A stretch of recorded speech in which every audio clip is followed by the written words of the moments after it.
I'm trying. I'm trying to help you. How are you helping me? Huh? How are you helping me? How are you helping me? Huh? Look at me. You come in here and you're a weight on me. Do you understand me? You're a burden. You're just dragging me down. How are you helping me? You can't even clean up after yourself. Stop playing the Neon Crew podcast. Oh, nice tie-in. The actual line has her say, stop playing the victim, or has him say that. Yeah. But yeah, that's a great monologue. I figured I'd throw that in there. And then there's also one other that we're getting a bonus intro. Oh, whoa. Okay. Listen, one more thing. Your hard drive is filthy. All right, we got your computer back. I mean, it is dirty. I'm talking like hose, sluts, anal, double anal, penetration, interracial, facial, man, cream pie, the Neon Crew podcast. I don't even know what that is.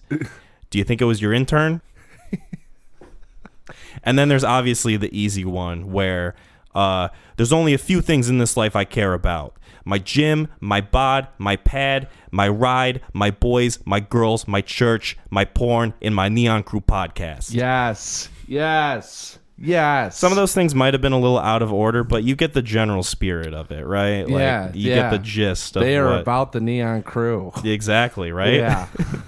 Who knew that Michael Fassbender and Joseph Gordon-Levitt listened to this show? We need to get AI going and just filter this stuff into like copyrighted material. AI, the voices, and then just have them say the Neon Crew podcast in the middle of whatever monologue it is. Yes. So that people are convinced they actually said it. Yeah. I love tricking people. Isn't that fun? It's so great. Little imps over here. So welcome, everyone, to the 69th episode of the Neon Crew podcast. My name is Kyle. I'm McClain. And as you can tell, this is a very special curated episode that we have for you. Has to be. Before we get into the movie discussions, though, I got a little bit of a game I want to play with you. Okay. So... we watch all sorts of films on this podcast. We kind of pride ourselves in not really limiting too much of what we experience or talk about on this show.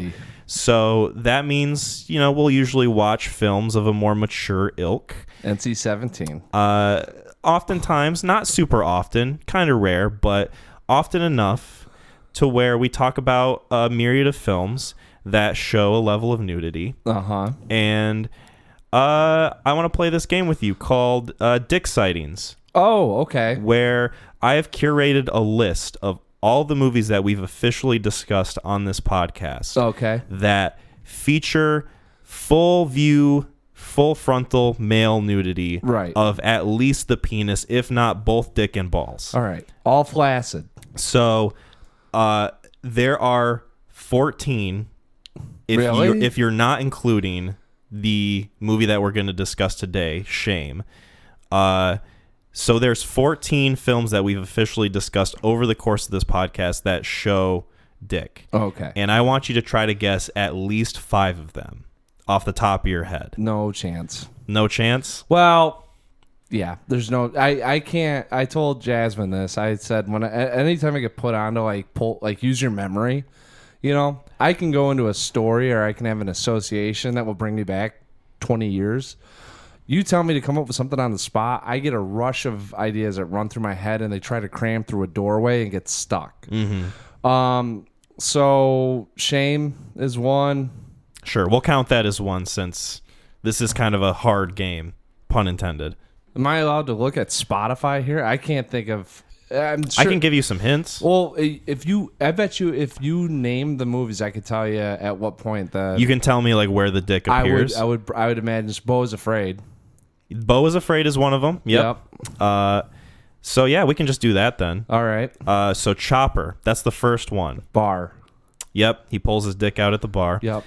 Bone Tomahawk. This is a bit of a harder one. When he gets cut in half. Yep. That is the scene. You see it a little bit hanging there. We gotta be careful with spoilers too. So, actually, that one's whatever because you're gonna. Most of these are like they're so out of context you can't even tell what. Its relation to the story is. Yeah. The Northman. Very quick moment. Really? Mm-hmm. Anna Taylor-Joy sex scene. No, it is Willem Dafoe pulling his massive dong out and slapping it in the very first scene he's introduced. Interesting. He jumps in. He's kind of like a court jester, kind of wacky guy. Pulls his dick out, gives it a good old slap. This one will be easy. Sleepaway Camp. Oh, man. Yeah, well, we don't have to ruin Sleepaway Camp. Yes, but you know what I'm talking about. Yep. Blonde, that's fairly obvious. Was there a penis in that? There definitely was. Okay. At least one. Guess I remember other parts of it. It's the very first assault scene in that movie, which is kind of crazy that I have to say the first one. Banshees of Inisherin. This one might be a little hard. Banshees. Except the penis is definitely not in that scene. It's very quick. It's not even a major character. Nope.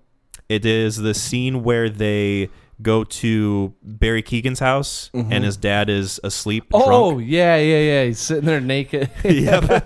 It's like, don't mind him. That's right. Very comedic sheriff. scene. Yeah, he is the police chief of the island. Yeah. Beau's Afraid, you got that one, obviously. Yep. There's a couple in that one. Yeah. The Road. Can you think of what happens in The Road? The river. Them bathing in the river? No. Are you thinking of the guy who's like pissing? No, I thought him and his son take a... Oh, you know what? You do. I think you do see Vigo's member. Yeah. At least you see his balls for a second because he's like diving in the water and it's like a behind shot. I'm thinking of the basement scene. Oh. Yeah. I think you see a quick man. assortment of things. Gone Girl. There's a couple in Gone Girl. Gone Girl? Mm-hmm. Oh, yeah. Towards the end. Yes. Well, they're both towards the end. There's...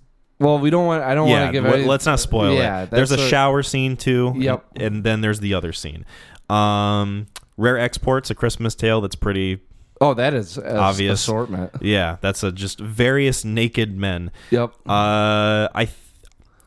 You might have to help me with this one. I think Taxi Driver, when he goes to the theater, I think they might show a little bit of something.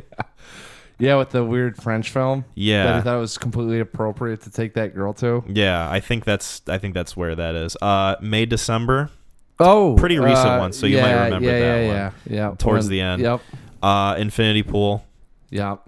The guy with the very unfortunate situation. There was an orgy. There was the orgy, and then there was the gentleman who they tied up who was very not big. Oh, the it was like one guy, of the right at the beginning. It was the first kind of crazy, like, hey, we're gonna have fun on the island. Yeah. It was that one. Poor Things. You don't need to really specify because it's all over the place. Yep. And then of course Shame. Yep. Which we'll get into. How'd you feel about Dick Sightings as a game? Kind of a different way it went than I pictured, but yeah. I guess I don't really. I guess they're just on screen and they're there and then it's gone. You don't think about the dicks in movies like I do. Yeah, right. Full examination. No, not really. It's kind of usually you don't keep a list on your phone like me. Yeah. Well, there's probably various lists that we could have. No, I don't. I could say that for certainty. A lot of the time when it happens, it is out of context. I mean, not always. Sometimes there's like, is there going to be a dick on here?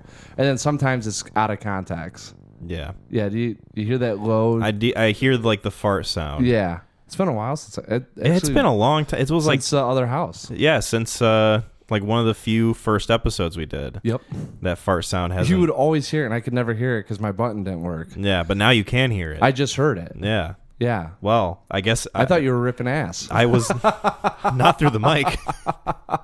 Jesus. Hey, this is a sex episode, not a fart episode. You're man. right. Come on. Yeah. Keep it clean. Let's have some class here, Yeah. man. Well, speaking of class, I'm sure that this film maybe was shown in some art class. I'm not entirely sure what kind of class would show this movie, but we watched a movie called Shame. Yes. And I will ask you, do you want to introduce this one or do you want to introduce Don Jon? What one are you more excited to talk about? Well, that's the thing. I'm excited to talk about both for very different reasons. Same here. Seriously. I'll do Shame. You take Don Jon because that's going to be a little bit more little bit more fun. Okay. Shame. So we're gonna talk about Shame here. Yes. 2011 Shame, NC-17 Shame, which I could definitely see why. Written and directed by Steve McQueen. Starring Michael Fassbender as Brandon, Carey Mulligan as Sissy, and then a whole bunch of people you probably just don't recognize. The only other guy on here is James Badge Dale. I've seen his name pop up in other things, but I couldn't tell you what other movie he's been in. He looks so familiar. Like watching him, I was like, oh, it's that guy. And I don't know why I said it like that because I don't know where he's from. He just has like a very recognizable face. He does. He's probably been on a lot of like TV shows or something where you see those ads and you just always see him. Yeah.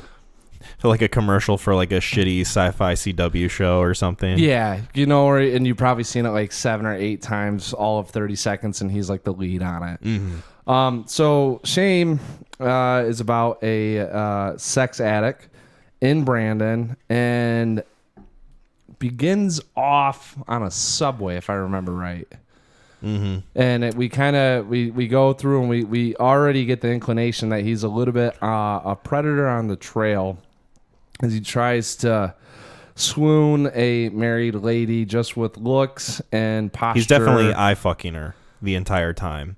And she's unsure of like whether she is returning the favor or if she's like trying to not succumb to what his goal is in that moment. It's a great opening scene to kind of see where he's at with his level of comfortability with women and how he gets them. And it's also a great look at, and you don't get it right off the bat, but kind of his level of where he's at and needing to satisfy himself. So the movie kind of just goes along and we learn more about Brandon. It's a character study movie, and the introduction of Sissy sends him spiraling into this world of not necessarily the unknown, but he's a creature of habit, routine. Most addicts are. Mm-hmm. So the introduction of a variable that's going to impact your lifestyle really sends you down a poor trail. And it's a good look at what it's like to be probably an addict and some people with some mental disorders. So let's get into it.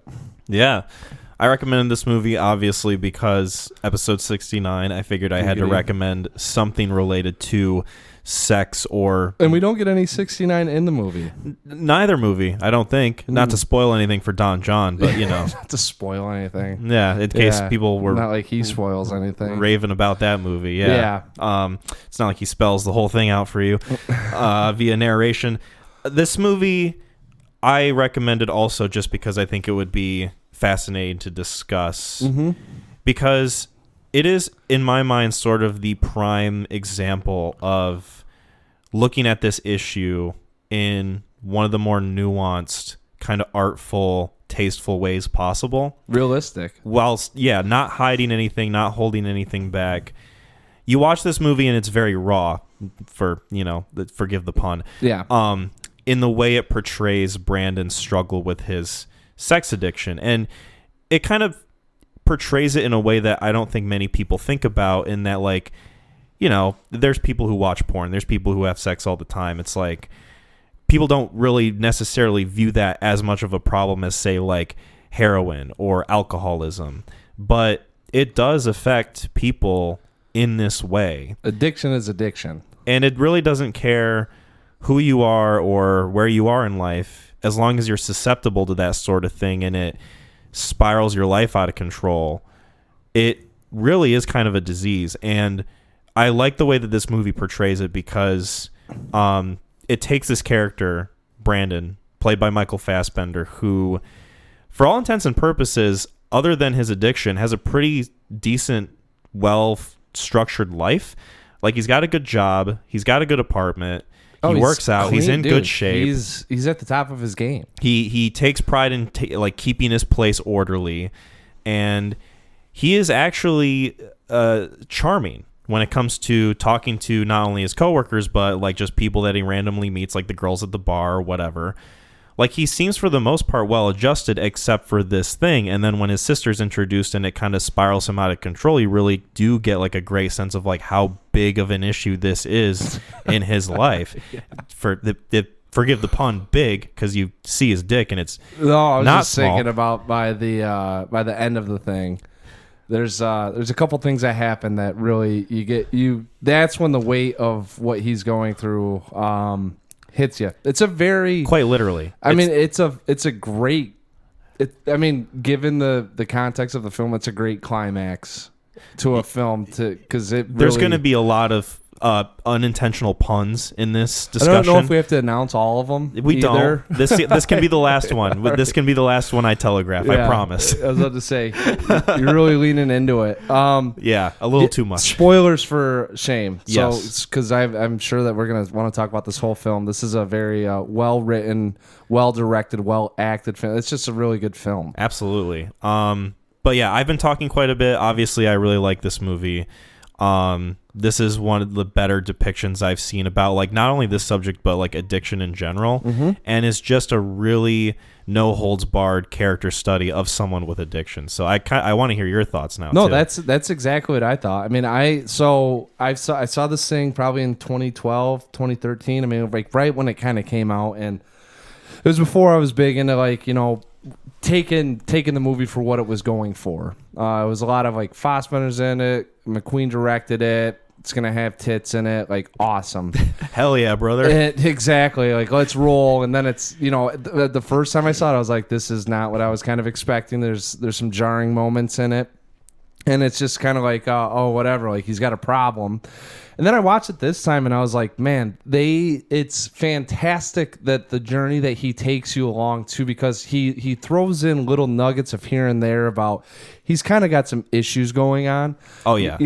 And there's like he goes into work one time and his computer got taken, and because that was the time he jerked off, now he's got to go to the bathroom and do it. And it'd be like one of those things where it's like, oh, I'm out of my environment. I'm not going to do this here. He's got to do it. He's got to like, unleash or whatever you want to say. He's got to chase that high. It seems like any time a source of stress is introduced into his life in some way, that's kind of what he falls back on. Yeah. And that stimulus, I mean, anytime that he goes out, he knows he's dealing with a monster. And it's a really interesting look at sometimes there are people that can conquer their lifestyle with his addiction, but everything is focused around the addiction. So everything that you do and how well-mannered, well-tailored confidence, your conversation, everything spawns off of how do I keep this hidden from everyone else. Yeah. And a lot of the time too, what's really great, not a lot of the time, but there are all these moments that you see the shame and guilt that he has, because that's usually what goes on. You go through this, you're chasing a high, you get the high, you're coming down, and then you feel this amount of guilt and shame, embarrassment, whatever you want to call it, that it's supposed to cure you. I mean, if you ever talk to someone that drinks, they'll go out on a bender, they'll feel awful, they'll be hungover, they'll talk about never doing it again, and what do? They do it again. Exactly. And it was fantastic watching this happen in like small moments and big moments. It's great too that you get almost every different facet of like the stages that he goes through. Mm-hmm. So you're first introduced to him. It's almost kind of like he's a functioning alcoholic with it. Like obviously it's a problem. I think you can. I think you can talk about it like any. That's why I said addiction is addiction. Like, yeah. If you're addicted to something, you could be a functioning alcoholic, heroin addict. I mean, there are probably people that are addicted to coke that are really high up. I mean, you're looking at a guy chasing a high, and that high a lot of people associate with drugs. Mm-hmm. It doesn't have to be. I mean, you can get, as long as it hits, and this is just me going off of how I feel about it, as long as it hits that your neurochemicals and the dopamine or the serotonin or whatever gets released that gives you that sense of joy, you're going to keep chasing it. So it doesn't have to necessarily, you don't have to paraphrase it along the lines of, I mean, he's addicted. Absolutely. Yeah. And you see him in that stage and he's still able to function. So it's not necessarily ruining his life, but you can tell that it's a big part of his routine that he's just kind of fallen into, mm-hmm. and that he's become complacent with. And then as soon as his sister gets into the picture, it starts to really become an intrusive problem for him, because now he can't rely on his own place for like to be able to shield him or to comfort him or like whatever. I would say that normally, like if you have a functioning alcoholic or you have anyone that's addicted to something that has become a member of society and is operating within the boundaries or like really doing well, they have their day tailored out. They know exactly what's going on. So if there's a variable that's introduced that throws that routine It fucks off, it all up. You're going to see some people that are going to lose their shit because they're chasing a high that they need to always capture.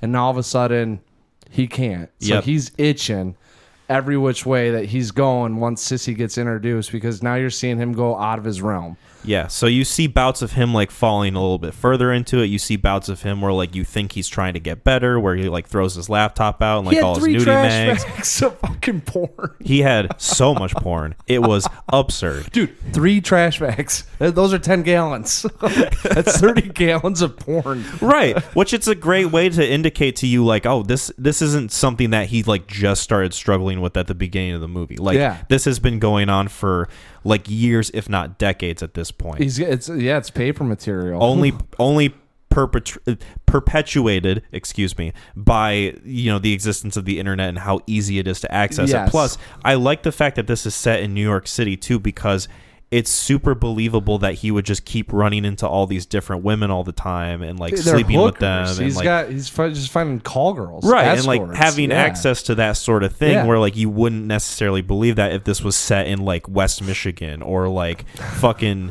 I don't know, Idaho or some shit. Like it's not to say that you guys don't have sexual addictions there either. Don't get defensive. Right?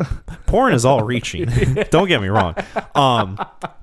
But it does make sense with the context of the story, because like he has so many different avenues of reaching his high or like achieving the next step in his addiction, and also the fact that he is a successful guy who has a decent apartment and a good paying job. Decent, dude. That's he's professional. on the fucking like 15th floor. Exactly. Like he's successful. A very nice hotel room. He is doing very well for a new tech company or something, and he's getting clients. Like you can tell he's doing really well when they just go to the bar. So like all these different things being handed to him, it's like, yeah, it affects every single different type of person, but also it just kind of showcases to you that like no matter how successful you are, it can still fuck your life up if you're not careful. And that's why everything is, I would say, down to the T with him, and even to the way that he would dress on a certain day. Exactly. Like he has got everything mapped out, and I think that's why you also don't see a whole lot of social interactions with him, because you get to a certain point that you are so protective of your personality and your addiction that it makes you almost unrelatable to others. He doesn't really have any friends outside of his sister and his boss. I don't know. Yeah, his sister. I don't even know if you call her. And, well, even then, like those relationships aren't exactly sound. So for the most part, he's just all alone, and he doesn't really have anybody to tell him like, hey, this is an issue that's interfering with your life. That's what. Yep. And he's just kind of like able to let it rain freely over him. And I don't know, it's a really compelling way to frame it.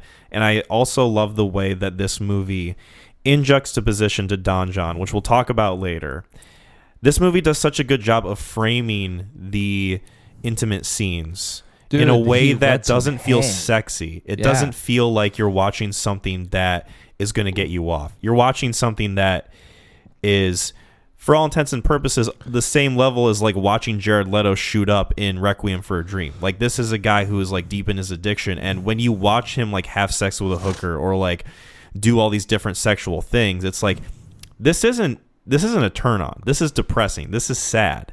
And it's got such a grip on him that like you can see the pain in his face for like a lot of these different scenes of like how much of a hold it has on him. Yeah, he has moments of clarity, which I think everyone does. I mean, I think anytime that you talk to an addict, they would say, on this day I did this and I realized I should have stopped. And then what typically happens is you set whatever aside for a brief period of time, and then that craving just comes back, but now it's 10 times stronger. And you see that at the very end of the film, and that's what he's going through. And I mean, like, I loved it that you got to see the cycle, the planning to the chase to the procurement to the high to the low, and almost not all the time, but after certain things happen that you could tell were going to be like influential on what was like going on through his day to day. It's very interesting to see all that depicted.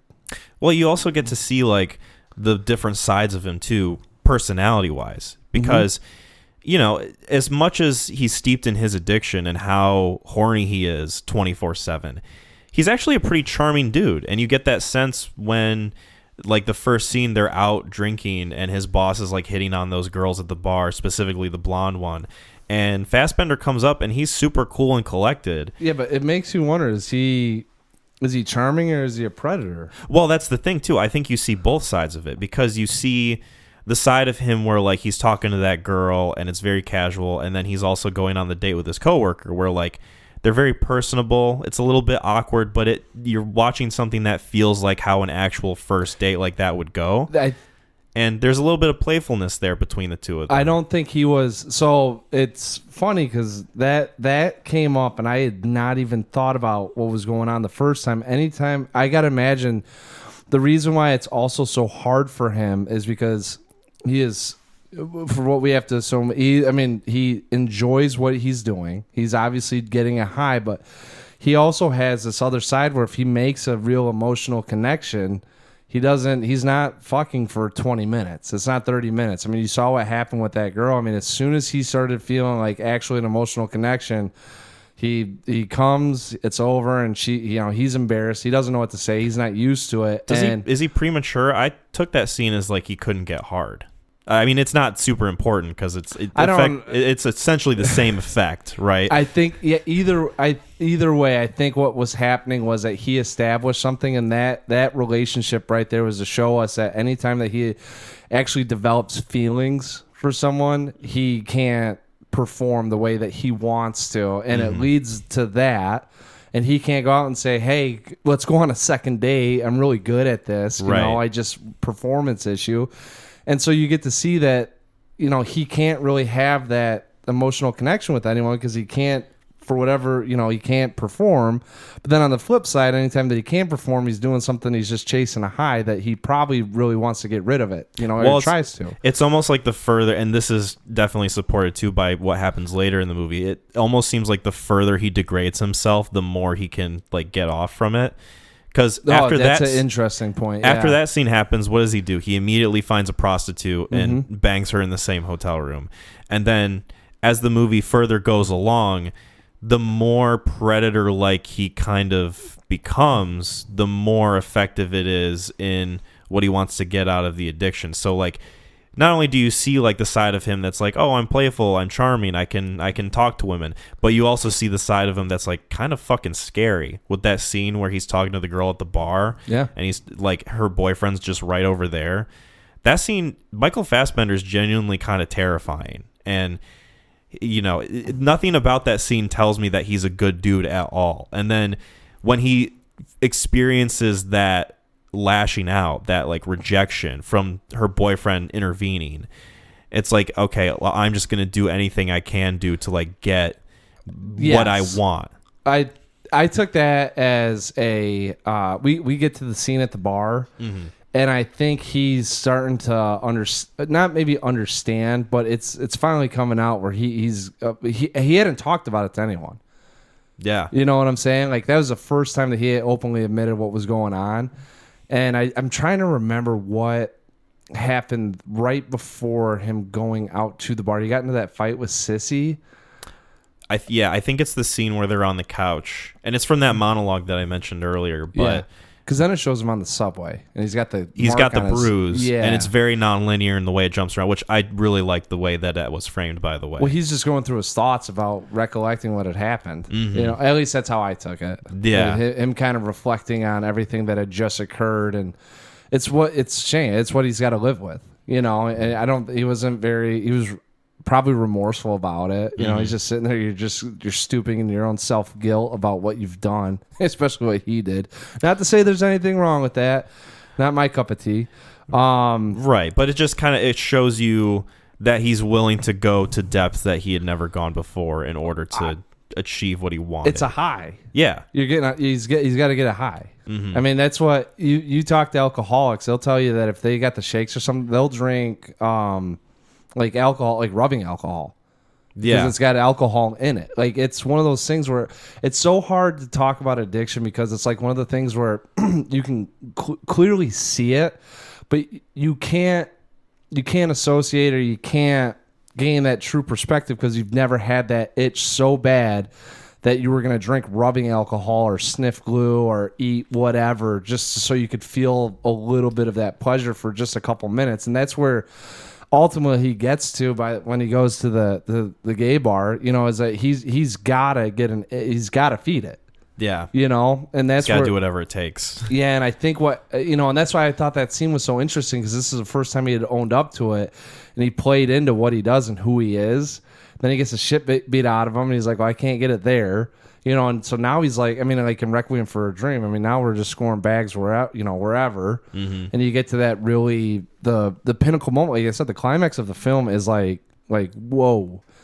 And then there's, a little bit of the end with Sissy. Yeah. Yeah, very. So I'm glad you brought her up, because I want to bring her up too, and like also just their relationship and upbringing. Because the first time I watched this, I definitely kind of picked it up a little bit, and then it confirmed it to me again on the second watch that there definitely seems to be like some shared trauma that they have. 1000%. And his funny story is him banging his cousin, throwing him up against the ceiling, which probably was a lie, or it's that, or his fondest memory is of pain. Right.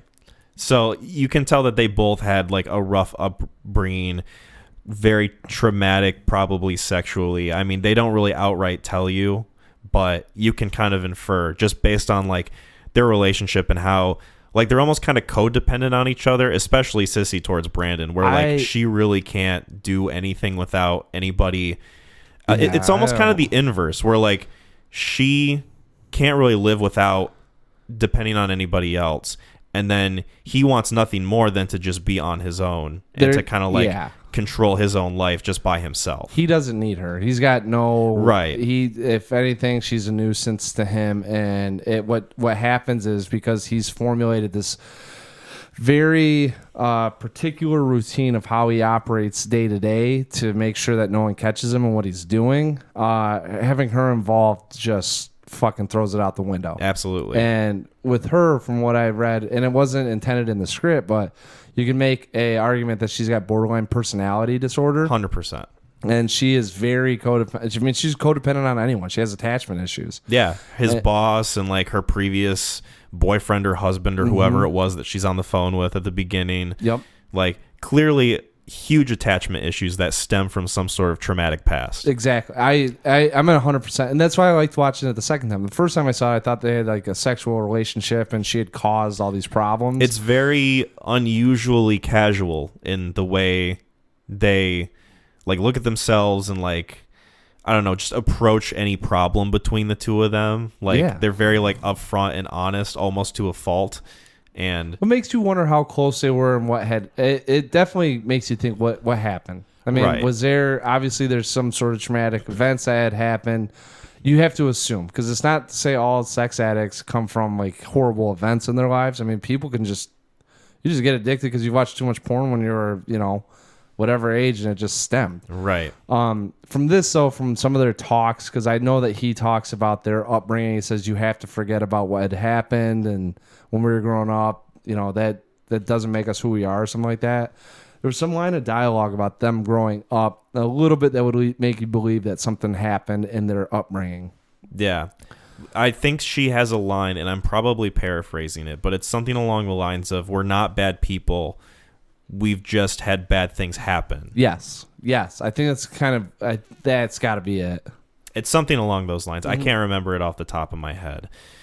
So what's interesting, especially about this, is we've mentioned it before, the NC-17 rating. And I think Steve McQueen has been quoted as saying that that's almost like a badge of honor, where he's kind of proud of the fact that it's an NC-17 rating and that the film is as honest and upfront about the issue as it is. kind of similar-ish in the way that Blonde was heavily promoting the NC-17 rating, except with Blonde, it felt more like a marketing tool. And with this one, it kind of felt like, something of substance being in the movie and that it wasn't sacrificing anything to tone it down or to make it feel like you're watching a watered experience. Yeah, that's how with the MPAA ratings, I mean, he must have he was probably thinking if this thing's rated R, I didn't do my due diligence and I didn't do a great job reflecting the realistic nature of what I want to get across with this. Mm-hmm. And there's an argument, I think, to be made, as much as I like this movie a lot with Requiem for a Dream, where people can look at that movie and say, like, oh, this is kind of gratuitous, this is going too far, you're not romanticizing, but it's very melancholic and over dramatic in the way it's portraying these characters going through this addiction. Whereas this one, you can't really say that. No, I don't think. Not at all. It feels realistic, but not to the point where it's sacrificing acting ability or character or any sort of narrative purpose. Like, nope. This feels very well calculated. Oh yeah, no. The only thing that I would think that you lose anyone is when he goes to the gay bar. I could see people going like, that wouldn't happen. But that goes back into the dude. Unless you've chased a high, we don't know. Mm-hmm. And I would almost, I'd probably put money that that's happened before. Yeah, and that it's nothing that seemed to be too cinematic or, like you said, over dramatic.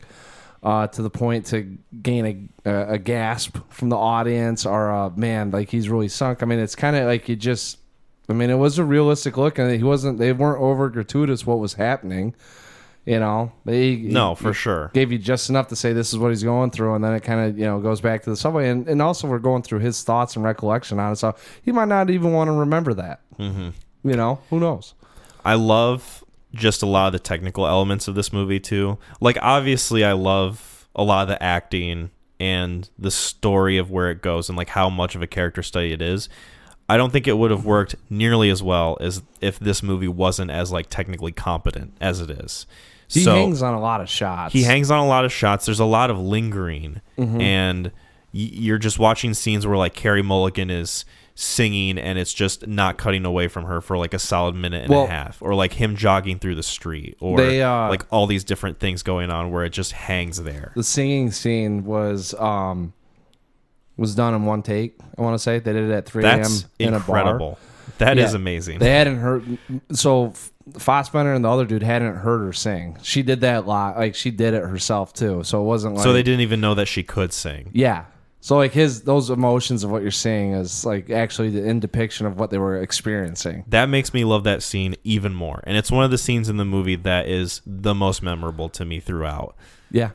That and like him jogging, like just scenes where like it's kind of just on him and it's a single shot. And I really like the way that those are done and framed and like the tone of it. And the fact that it is set in New York City is one of those movies where like it feels like the city's a character. It's a vibe. There's a vibe. It's a definite vibe. There's a vibe going on. There's some vibrancy with the city, and the city makes you feel alive. And New York City is one of the places where you're like, anything goes. Mm-hmm. I mean, it's almost like you're just watching like a bacterial culture going. We're not spitting on anyone here, but not trying to. Yeah, I mean, but you see all these things just taking place, and you're just looking at this little petri dish, and that's why you don't have to really suspend your disbelief for this thing, because there are people out there, and he just happened to pick a great spot with New York City, and I mean, it's just beautiful with the places he picks. Did you know that Carey Mulligan is married to Marcus Mumford, the lead singer of Mumford & Sons? I did not. Yeah, I found that out probably a couple weeks ago. Oh. And it makes a lot of sense because she's in Inside Llewyn Davis, and Oscar Isaac's singing voice is Marcus Mumford. Oh. So nice. They probably had to get a... I'm wondering if it's where they met, I found out that she does not like her body, and that the nude scene really helped her come out of her shell, and if she goes... She looks great. If she goes to the beach, yeah, she doesn't even wear a bikini. I mean, they both look great. Shit. Like... Dude, it's just a lot of beautiful people in this thing. Yeah. There's not like one person where you're like, okay. Yeah, right? It's... It's kind of fascinating to the way, and that was something I was going to bring up too, how like nobody's ugly in this movie, and you still buy that the addiction that he seeped in is an ugly thing, despite the fact that, like, you know, they're all beautiful people. They all look good. And it's impressive, too, the way that they're framed, in that it still evokes that feeling of, like, this isn't a good thing I'm watching. This isn't turning me on. Yeah. This is terrifying. I don't like this. I don't want to see him have sex because it's not fun for him. Yeah. Yeah, I mean, you're watching, like, you have to have it of the mindset that he's chasing a high. Yes. Like, you really do. You can't, if you sexualize this movie at all or put it in that sort of context or nature, you're not going to get the same emotional feelings of what he's going through. And that scene where he's clearly, like, in physical, maybe not physical, but, like, you can see the pain on his face during that last threesome scene when he goes and sees the... Oh, dude, he's going to start crying. Yeah, it's super harrowing. Like, that scene is one that I will remember for a while, of just like his face and, like, the way it's framed and the color grading and everything. Super good, super effective. Yeah, he did go he put his nose in the mud puddle, though, and I was shocked by that, because that really happened. I mean, I don't know how many takes, how do you fake a scene like that? that might be what sticks with me. It's just yeah. That's another fascinating thing too. I was trying to figure out how they were faking some of these scenes, because, like, he's full on, like, groin pounding this prostitute in the window. Oh, like, dude, I read. You've got to imagine his peen is just, like, slamming against her booty cheeks, right? They're well, no, they probably had sex. That took 3 takes. They really did. I'm serious. I don't know. I mean, I would imagine they probably, like, tucked his member behind with, like, a sock or something. I think that they actually went to Pound Town. I feel like if that was the case, I would have found research about that, or I would have come across it. I think it happens because there's movies where that happens, obviously. Yeah. Like, they use body doubles for a lot of Lars von Trier movies, and it's like, okay, you're actually watching people do it. This one, the way it's filmed, I guess I don't think that's the case. Kind of looks like one of those nudie films on HBO. Yeah, that's what I was thinking. We're only it's like showing TNA, but there's no actual 1 a.m.'s like Cinemax, whatever. Yeah, there's no actual penetration going on in the TV, just making out certain images. Yeah. You're writing them. You're trying to draw it as quick as you can before it goes away. The good old cable days before the internet existed. Yeah. Kids are spoiled nowadays. Yeah, I know. God, I can't wait till I lecture. Not my kid. Others. Yeah, others' kids. Yeah. Yeah. What'd you guys talk about? I had to tell them about how they're so fucking lucky. What did Coach Mac talk about at the practice today, kids? But that hotel, I found out too, is like a prominent spot where people go and they'll rent it out to hook up, because they get, just turned on by watching. Get the views. People watching them. So people were they had to do 3 takes of it, and people were watching them bone. The bone, air quotes. Yeah, well, however you want to talk about it. But, like, I guess Fassbender and the lady was like, they were waving to people and stuff. And he was like, what a guy. Oh, yeah, they were like having fun with it. Yeah. And he's probably not ashamed, too, because, No, I don't think he is. He's not a small man. Yeah, no, I think he actually had a quote too. He's a very skinny man. He's not a small man. He said that he was almost like offended. Well, so which is another weird thing. But he said he's always heard growing up that females can always show their body parts, but the men can never show their body parts. And then so he's quoting this, and he goes, "That's what my mom said to me very angrily before while we used to watch some of these films." He goes, so this one's for you, Mom. What a lovely son. Yeah. He took his dad to the premiere, and his mom did not go, and he said he was very happy that she wasn't there. Yeah. No fucking shit. No shit, Michael. Just a weird, yeah. He's having, I bet you he's an odd cap. All actors and actresses are. He seems like he has some idiosyncrasies, to say the least. Yeah. I mean, you kind of have to in order to play a character like he does in The Killer. Dude, just dead behind the eyes. He's an actor that I just feel bad. I wish was in more stuff. Like, I wish he'd kind of like one for me, one for you. Yeah. He's clearly talented, but he's never quite found his footing as in like, oh, this is going to be like his franchise or like his Not even sort of like stake in movies. I don't need a franchise. I just need more of him and stuff. Exactly. You know, like that's what he took like a 5-year break, I think, didn't he? After like an X-Men movie. Shit. Like he fucking got into that and then was like, all right, I'll do Macbeth now. And then he went out and did Assassin's Creed.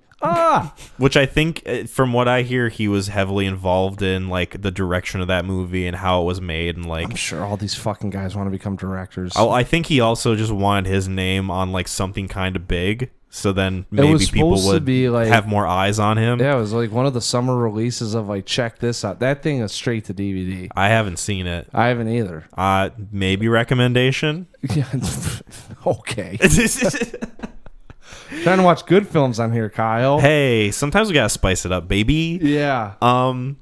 So yeah, I mean, there's obviously a lot we can delve into, like the end scene where Sissy tries to take her own life. Mm-hmm. Very heavy, but still believable, and it really doesn't feel like it's out of left field because there's a build up to it. You think that she's gonna jump in front of the train, and there's that moment where like they have to stop it, and you think like, oh shit, did she jump in front of the train he was on? Mm-hmm. And then that gets him real worried, and it's like, oh, like we're getting like actual genuine human emotions from him again after he's been like a nasty horny lizard man. Yeah, like it's super well made.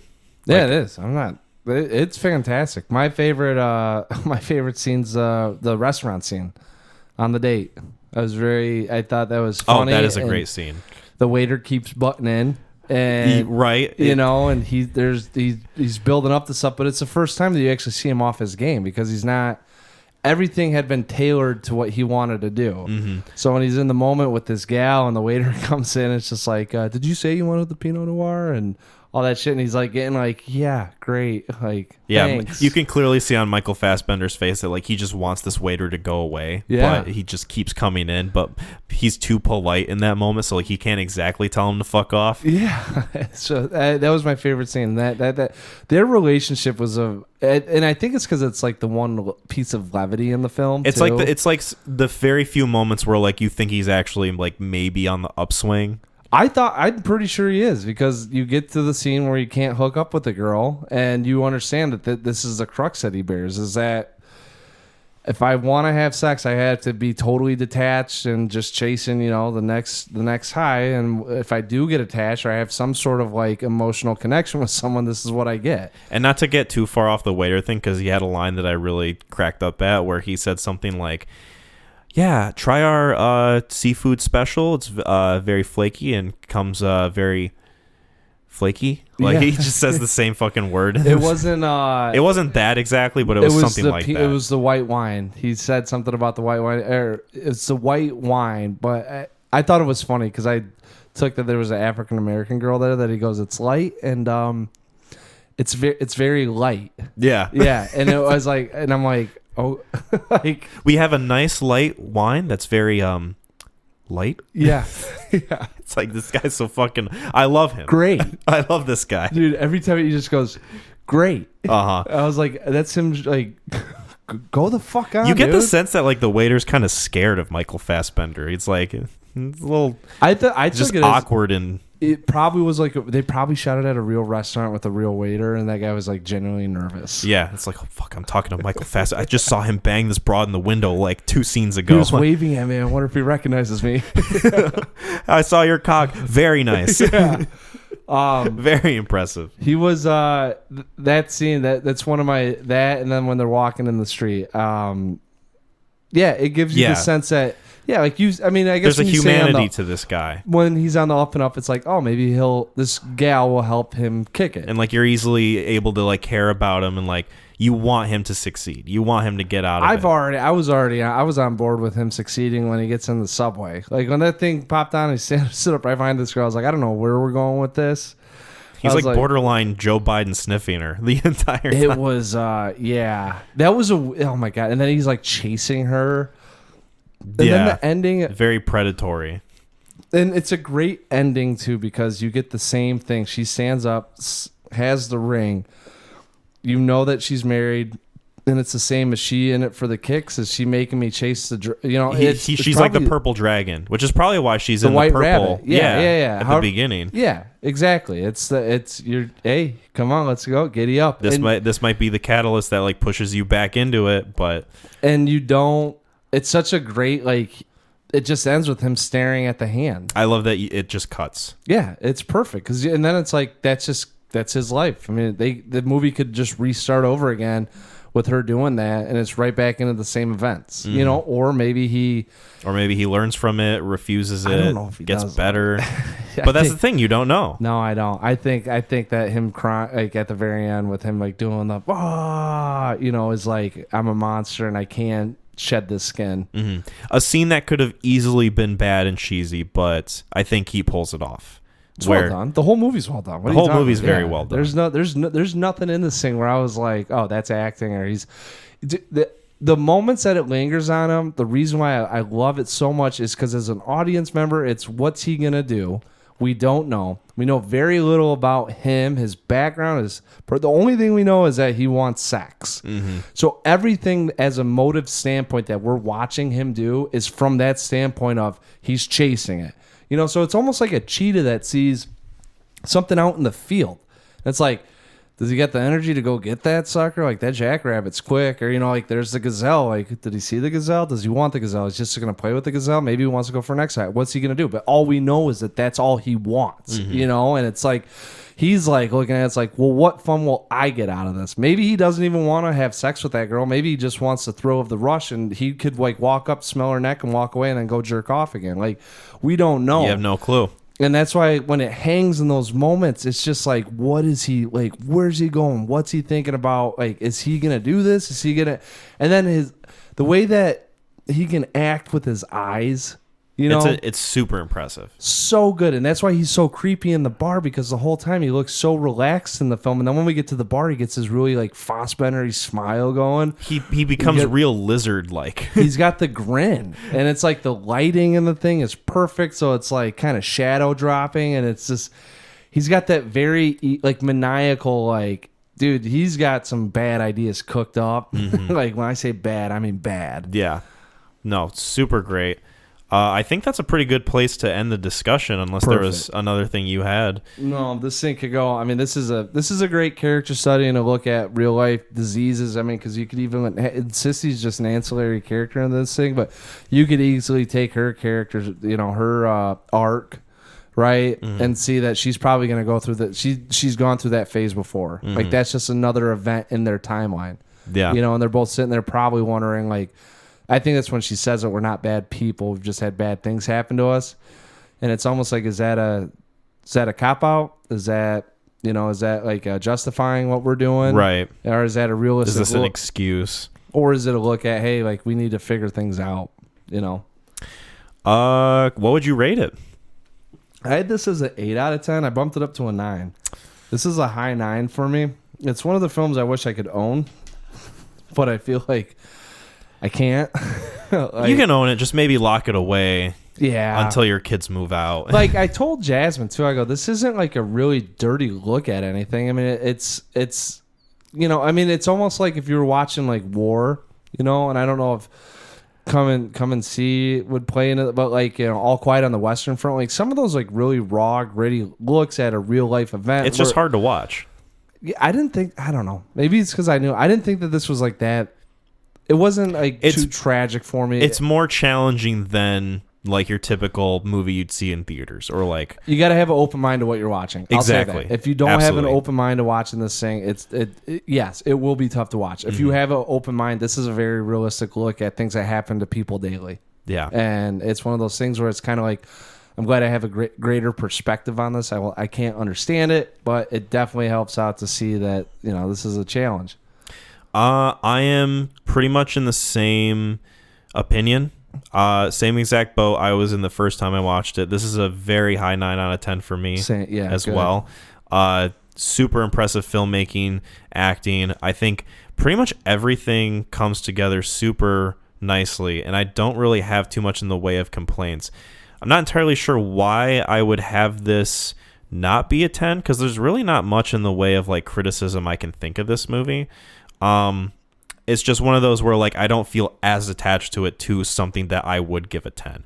But otherwise, this is a fantastic movie that I absolutely love. What's the Russian movie I can never remember? Stalker? Yeah. Stalker. I mean, that's where it's like, man, everything about this thing is great. It's fantastic.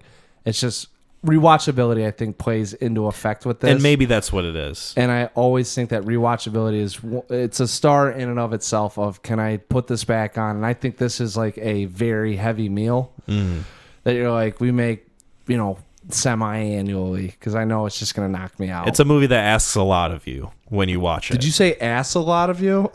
Well, that's a good segue into the next film we're going to discuss. Ass. Speaking of ass and tits and blowjobs, oh my God, holy fuck! But it's never like what you see on the screen. Yeah. Oh man, this ain't like real pussy doesn't do it for me, man. Let me tell you. And of course, I'm talking about Don Jon. Let's go, baby. Yeah. So this is directed, written, and starring Joseph Gordon-Levitt. Yes. As the titular character of Don Jon. Tits, dude. Yeah, man. I was just gonna say the same fucking thing, man. Holy fuck. So Joseph Gordon-Levitt plays John Martello Jr. A nice American Italiano, Yeah. Played by Joseph Gordon-Levitt, who happens to be, I think, Irish, maybe? I don't know. Either way, he's not Italian, but whatever, right? He's playing Don Jon. Yeah. And there's only a few things in this life that he cares about. His gym, his pad, his ride, his girls, his boys, his family, his church, and his porn. Yes. Especially the porn. And I know what you might be thinking. That last one's a little weird, but hey, he's just being honest. Yes. Because real pussy doesn't do it for him, He's got to get that high, that internet, whatever the fuck. And a lot of Alexis, Texas, I found out. I wasn't going to name drop, but I'm glad you did. Okay. So I didn't have to. Well, I didn't recognize. I'll say I didn't recognize. Sorry, I went into the trivia of this thing because I was like, "How did this get made?" What's funny is that one of the reviews I saw said like, "Is it bad that I recognize some of the videos he watched?" Damn. But anyway, to summate this movie, if you can call it a movie, this is more of like an experience, right? This is a religious tale. I don't know what you call this thing. It's about John, who he's kind of a player. He's in good shape. Kind of. He's got a good car. And there's a lot of things in his life that he likes. He's a machismo. The thing that he finds himself most attached to is pornography. And he just can't seem to shake it. He doesn't want to shake it. He loves it. And but he shakes it all the time, it sounds like. Exactly. And when he gets in a relationship with Scarlett Johansson, her character's name is Barbara Sugarman. Yeah, which is a real Facebook thing, I think. She is not Italian. She might be Jewish. Is she Jewish? I don't know. His family asked him that question. Anyway, when he gets in a relationship with her, he finds some conflict in his porn-watching habits versus his relationship. He meets Julianne Moore's character at school. She's going through something, and they form a connection. So, boy, oh boy, let's get into this movie. Let's get into it. So, obviously this is the best film of all time. And Joseph Gordon-Levitt is totally not playing a caricature of an Italian stereotype, watching pornography all day, every day. Yeah. And the scenes of him watching porn totally aren't framed in a way that's supposed to be sexual or objectifying or any other poor adjective you can attach. That definitely doesn't apply to this film. It's super great, and I thought it was totally not stupid. What do you think, Mac? Same. I don't know why you... I'm happy you did, because there's a great look at, like, here's a real addiction, and here's what a cartoony addiction looks like. And, there's... You know how sometimes when you watch a bad film, and you're like, maybe I missed the point, or maybe I'm trying to find something there. I almost felt like he was poking and prodding at our perception as human beings about how we see these events and these people. I say these people, but I mean addicted to porn and how we look at women. And I think he was trying to flip it on its head and kind of be like, hey, the movie's laughing at you because you think of it this way. And But that's a stretch. This almost feels like it's like I was trying to like. Does this thing have meaning? This movie feels like it's taking, because like with Shame, it's taking the idea of like someone who's going through a sex addiction or a porn addiction, and it's framing it in the way of nuance and that it's not a good thing. Obviously, like this is an issue that this character has.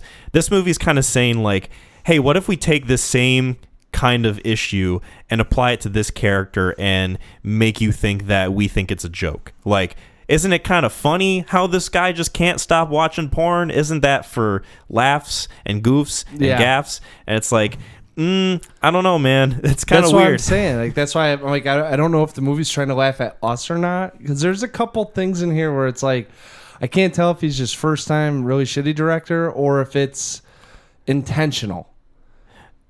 I'm trying to gauge like what his goal with making this movie is, because same. I think the biggest thing that I can take out of it is like, oh yeah, you got to be honest with yourself. You got to be honest with like the people around you so you don't hurt others, and like you can fix yourself and like find what makes you truly happy in life and not be so vain and superficial. It's like, sure, maybe that's what he was going for, but it's coded in this weird, like goofy, doesn't take anything seriously type of way where like nothing feels like it has weight to it. No, and so the therefore whole thing's superficial. So therefore you don't care about any of the characters that are in this movie, and so the most you ever get about it is laughing at how stupid it is. What events or any sort of depth do they cover? There's one scene where he's with Julianne Moore, and it's after he's like in the bathtub, and I mean, spoilers for Don Jon, by the way. Like, yeah, obviously. Spoilers. Don't watch this thing. So, well, I mean, if you want to have a good, I don't even know. If you're morbidly curious and want to laugh with us, then sure, I really throw it on. I don't know in what world I'm like, dude, check this out because it does this. The one scene I can think of is with him and Julianne Moore after he gets out of the tub, and she like tells him, "Oh, my husband and son died in a car accident like 14 months ago," and blah blah blah. And like, sure, maybe there's like an attempt at like some emotionality there, but at this point already I was checked out. I was like, this thing needs to end. This is so stupid. This doesn't take anything with any sort of like nuance or subtlety. Subtlety is a thing that this movie doesn't know exists. No, it is because so it's anything in your but. face. It's super in your face.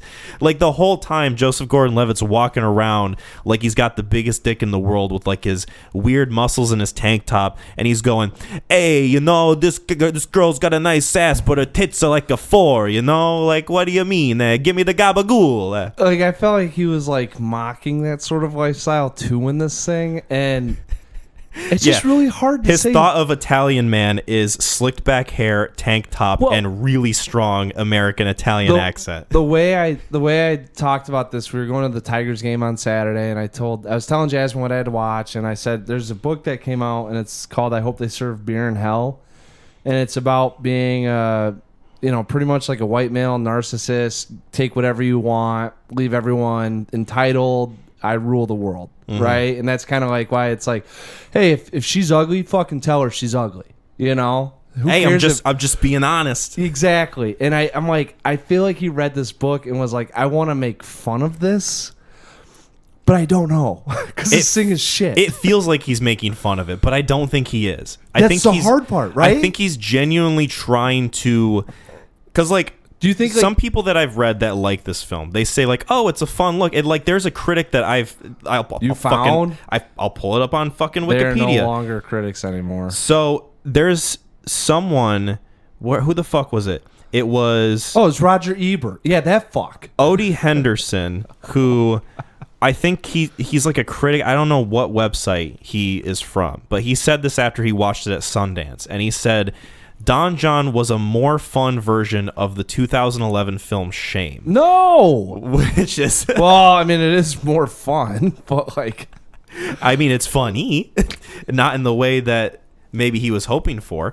Dude, it's fun. I think it's fun if you idolize that sort of lifestyle. Like, that would be the only people I could see liking this are the people that are like, that's what I wanted to obtain. Well, then it's like you're taking the wrong message out of it almost. It's like the people who watch a movie like Wolf of Wall Street who are like, I love this movie because he gets to bang all these hookers and like do all these drugs and be rich and have fun. That's it's like... This is not maybe the type of thing you want to cultivate, and I don't think that's what you were going for, but that's definitely what you get. Because, like, I don't know, maybe people will watch this movie and be like, yeah, I love how many beautiful girls he has sex with and how... It's 2 in the film. How, like, cool he is. It's like, I don't know if... Because here's the thing. Don Jon never feels cool. He never feels like anybody that I want to strive to be. He just feels like an absolute loser douchebag who I'm supposed to be laughing at, but I can't tell if Joseph Gordon-Levitt wants me to laugh at him. Yeah, right? So I'm in the same way. We don't even... we hear it. The mixer's getting riled up, too, just like me.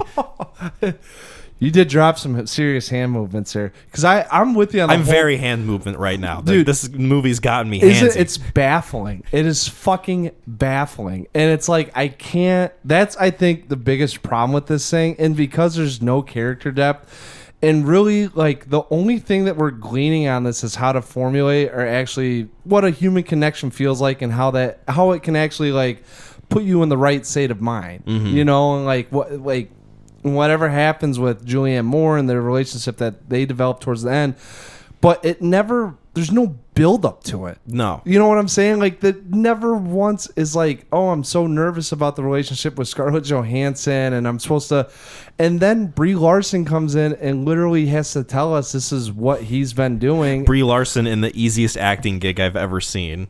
She wasn't even supposed to have lines. She came in and asked if she could have those lines in there. That is crazy incredible because I think she just one of her barely first roles. says anything in the movie. Yeah, Short Term 12 maybe was before this. Short Term 12, she's incredible in that movie. And then this movie, she's on her phone the entire time, literally. It's an indie film. Like, you got to go, you got to go off with what I was very curious how this thing got made. Like, very curious. I'm curious about the fact that not only is this a movie that I guess, and this is something that I heard on another podcast, and I stopped before they got into the real discussion because I don't want to base their discussion off of ours. Yep. I want us to have our own thing. But I learned from that this is a movie that I guess he really wanted to make. This is a passion project of his. And then he gets it made, and it gets like decent reviews when it comes out, but then it's a movie where like nobody ever really talks about it after the fact, and he never directs a movie ever again. Yeah, because this thing's shit, and I think he really played up. This movie feels like we're going to encapsulate what's going on at the time. Mm-hmm. And I'm telling you, like, that lifestyle and everything, Jersey Shore was on the up and up, right? Like, all that stuff is going on. It's a very dated movie. Exactly, and that's why no one talks about it, because then you go back and you watch and you're like, man, that's just a really shitty film. But at the time, like, so that guy going fun, it's like, yeah, I mean, some of the things that are happening could be, like, looked at or construed as, like, oh, like, it's kind of fun just no, I shouldn't say kind of fun watching. I did not have fun watching this thing. I'll just say that. This thing is 90 minutes, and at 40 minutes, I was like, how much longer is going... Right. Like, is this going to happen? But, like... It's amazing how little anything changes or happens in this movie with the short amount of runtime it has. The fucking scenes are repetitive. They're super repetitive. He literally does everything. It was A to B to C to D back to A. Like, it went from, like, all right, we're going to be in my pad. I'm going to go to the bar. I'm going to go to my church. I'm going to see my parents. I'm going to see my boys. I'm going to go back to the pad. I'm going to go to the bar. I'm going to see my girls. I'm going to go to the gym. And then it's like you get a coffee shop thrown in here and then a Swiffer plug. Well, so there's those scenes and then, like, the reoccurring thing where, like, he goes to the confessional booth and he's like... Reoccurring. It happens 4 times, yeah. He's like, Father, I have sinned. It has been a week since my last confession. I have jerked off 400 times and had sex premarital 500 times, blah, blah, blah. And then it, like, goes into the thing where, like, okay, maybe we're supposed to see, like, some sort of development from... us watching these scenes over and over again. It's like, oh, he's changing. He's like having a new perspective. He's like got this new viewpoint. But it never feels like that, regardless of what happens to him and like what he does physically in this movie. It never feels like his character ever really changes or goes through something. It's like, oh, wow, you got a new fucking hairstyle. Cool. I guess his character is different and better now. Like, yeah. I don't know. It just... There's nothing of substance. There's nothing of substance. That's the biggest thing with this movie. There's nothing of substance. The whole thing, it kind of.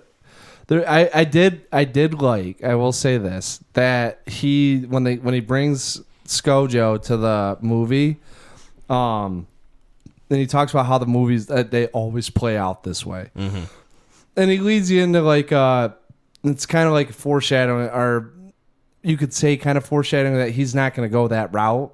Like, this isn't going to be your typical love story. I don't know if he uses that as a red herring, to say, like, I'm going to get her back, And that's where it's like, this is what true love looks like with Julianne Moore, and that's the whole shit. But it's kind of, also, too, there's no change really going on until the very end of it, and then it just ends. And then even then, it's like, what lesson did we take away from this? It's like, be honest and comfortable with who you are, but then also don't be addicted to porn.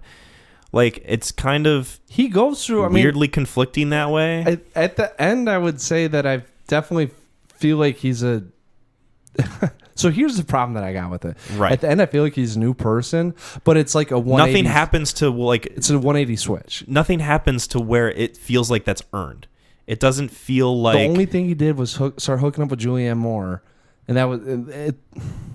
Yes. And that in of itself is like kind of a plot device to drive him to be like a better person, I guess. The only thing that made him a better person. There's like a point in this movie where it just lost me, and I'm like, okay, we're just going through the motions. It really doesn't help that this movie is as repetitive as it is, and I just could not take anything seriously. That's the biggest thing that I have against this movie is I can't take any of it seriously, no matter how hard he wants me to, and even then I can't even tell if he wants me to take it seriously. That's what I'm saying. I think the worst thing you can always say about a movie is that you don't know what the intentions were, and this is a really true film that I would be like, check it out and tell me what do you think he was trying to drive across, because I can't tell if he's poking fun at the lifestyle, because like the only reason why I say it that way is because at the end when he falls in love, he completely changes who he is, and he's got like, oh, this is what love is. It's not chase and tail. It's finding someone that you can actually share feelings with, and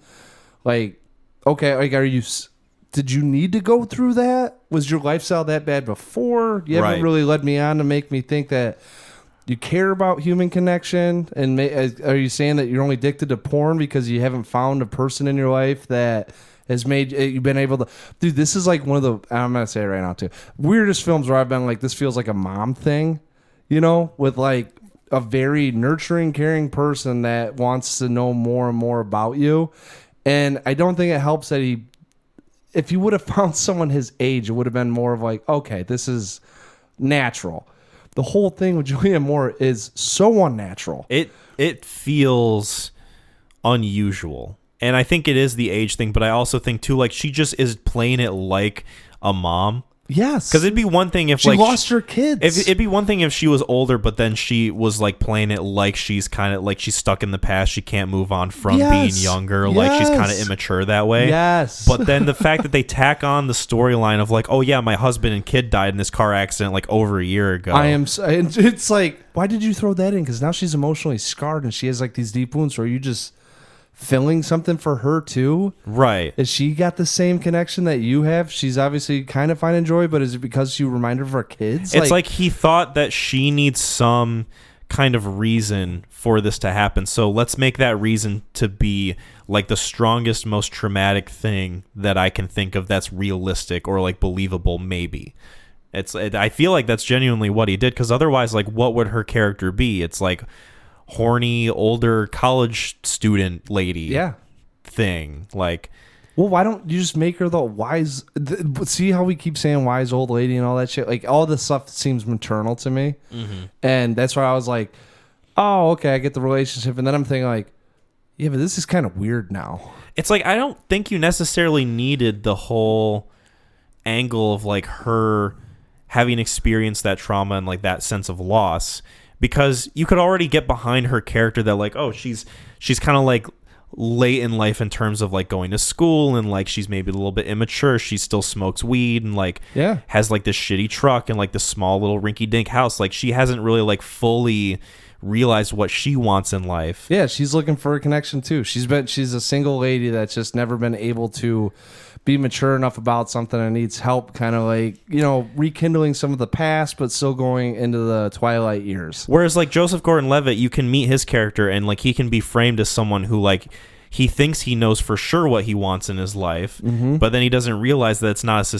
sustainable lifestyle. And then like introduce her, she can introduce that like element of like, hey, there's different things, there's all these like other different aspects of your life that you can think about that might be healthier for you. Yeah. And then in turn, like maybe he can help her with like moving on to the next step of her life of like, oh, reaching that sense of maturity and that responsibility. Yes. I think that maybe could have been like a compelling angle.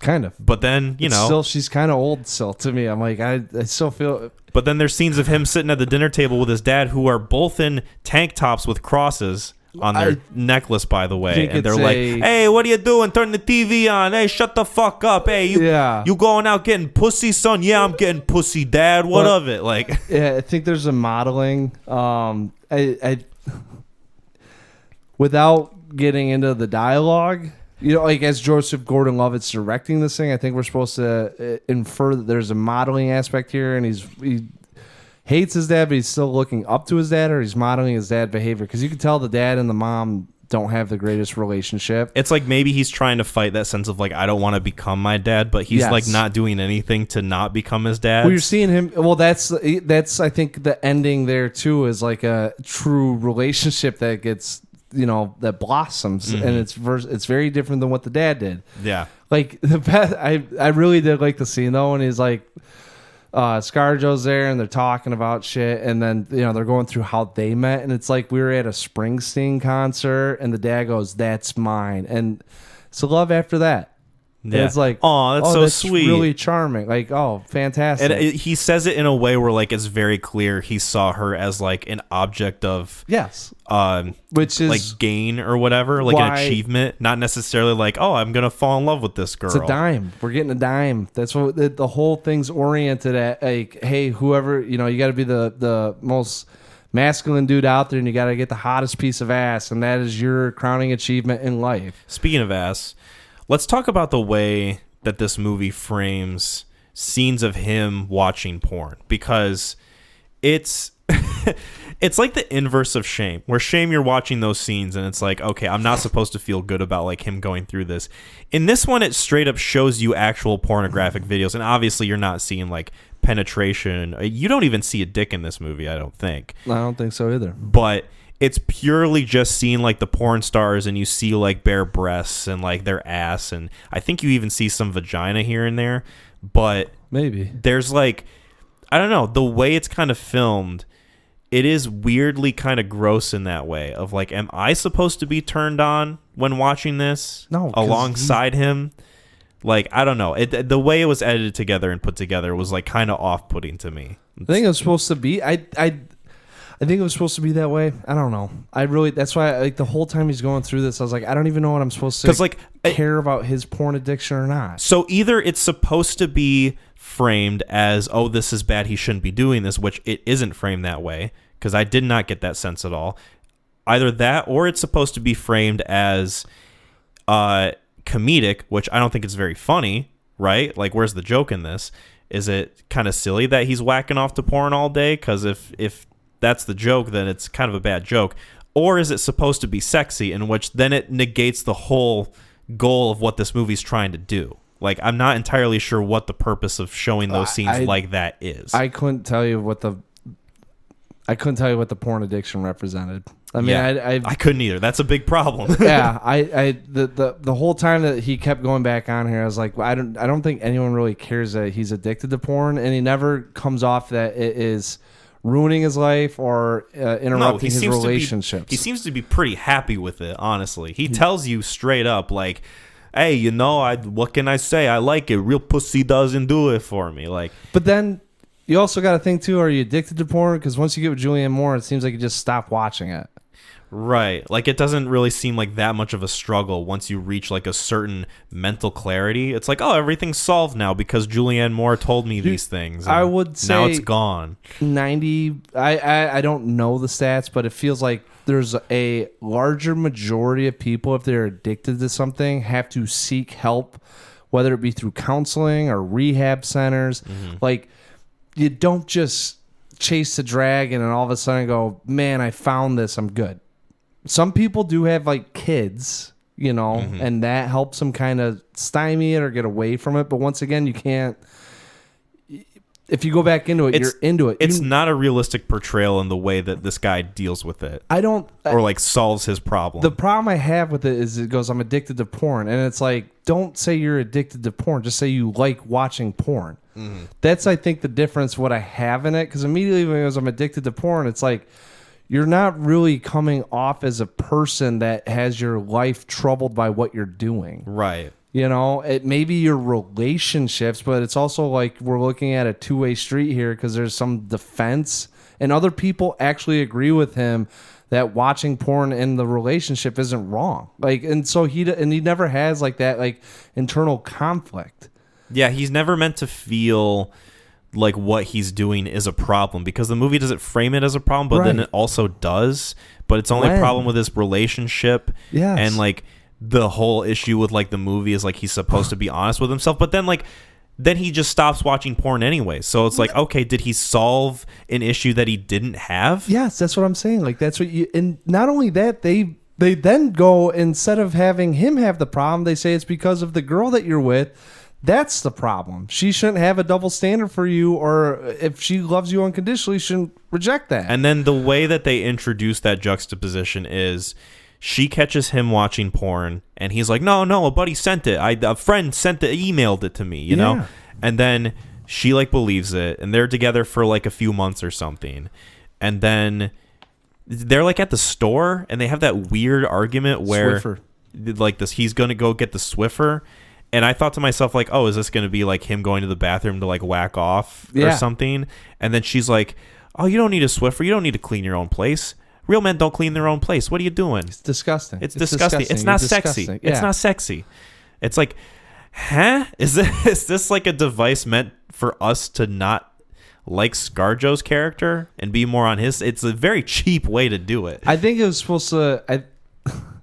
maybe the examination of the woman that he's selecting and him always picking someone that is also superficially attracted and developing a relationship merely based off status and appearance. Sure, like maybe she's kind of supposed to be like a mirror image in a way. Yes. Of like, oh, this is what's wrong with her. This is what's wrong with him. They're both kind of like screwed up in a way. Yeah. It doesn't feel organic though, or really like shittily done. Very shittily done. Yeah, and then that's a good way of describing it. Really shittily done. And Because then it was shittily done. Yeah, there's this Getting scene. angry with this movie now. I mean, I've been angry. Easy, Bruce. I'm turning green. So there's this scene in the movie later where she tells him like, I looked at your computer, your history, I've been through it, blah, which, by the way, he's a fucking 35-year-old dude. Let's say he's like 30 at youngest, right? Ain't no way he's passing for 25. He's a 30-year-old dude, and he doesn't know how to delete his history. We don't have to... Let's just leave bygones be bygones. Is he just stupid? Like, I'm not gonna... Or is it one of those things where like, nobody's in my apartment usually anyway. I can just, I gotta open up my favorite bookmarked sites. If he's going along the lines of addicted and if he doesn't delete that stuff, there's nothing in the context of what's going on for him to have to delete it. I guess, man, but he's been with Scarlett Johansson for like however long. You'd think like maybe that'd be something he'd think about.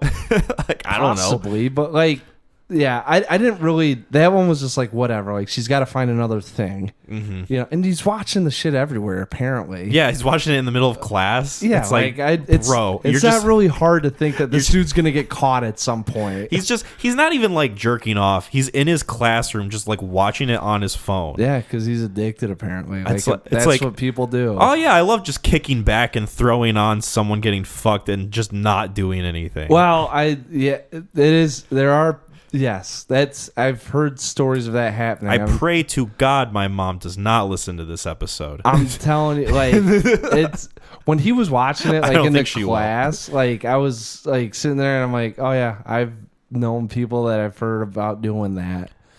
It's just, it's so weird though. Like, I don't know. Am I supposed to think he's stupid? Am I supposed to think he's naive?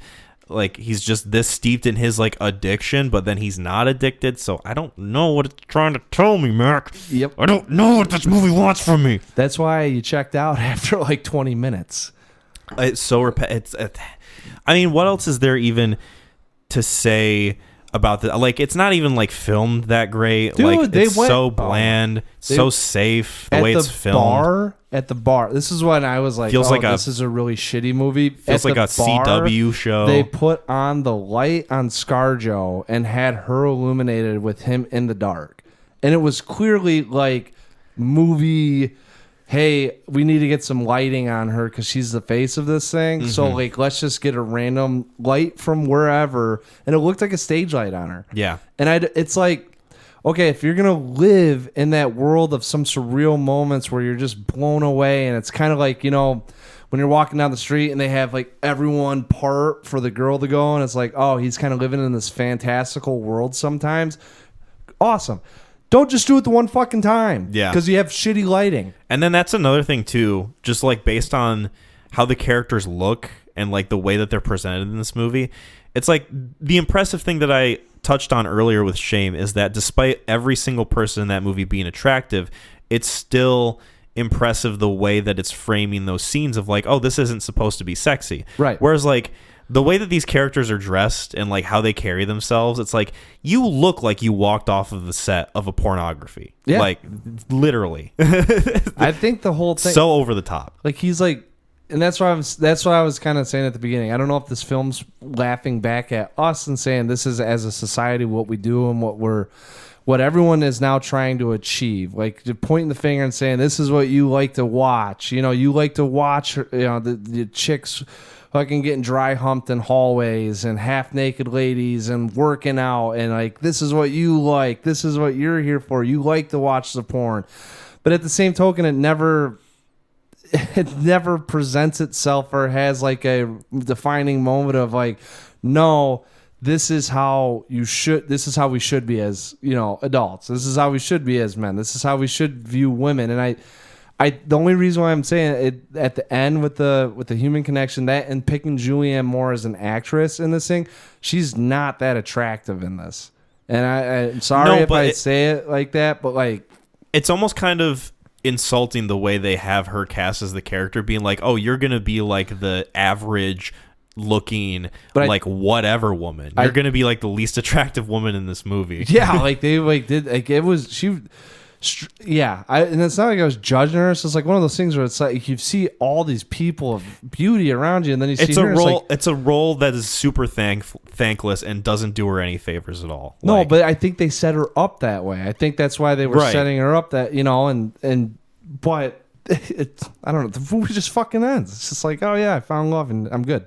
I am going to forget a lot of things in this movie, but the things that I will remember will be the stupid, ridiculous, like, accents and the over the top, like, lines of like dialogue and ways of speaking, especially from Joseph Gordon-Levitt. Like, there's no good dialogue in this thing. There's nothing of.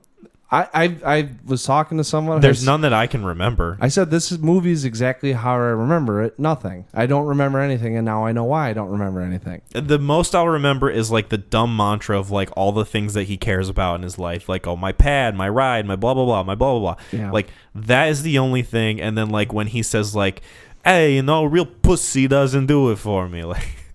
Yeah, really put some cannoli on that, you know. Fuck it, this movie's ridiculous, and I don't know. I feel like he got to produce this thing. At one point, I'm just going off of my theory on it, and I was like, oh, this is what happens if you don't have producers backing you. You have to go out and get ads. There's a Carl Jr.'s ad or a Hardee's ad.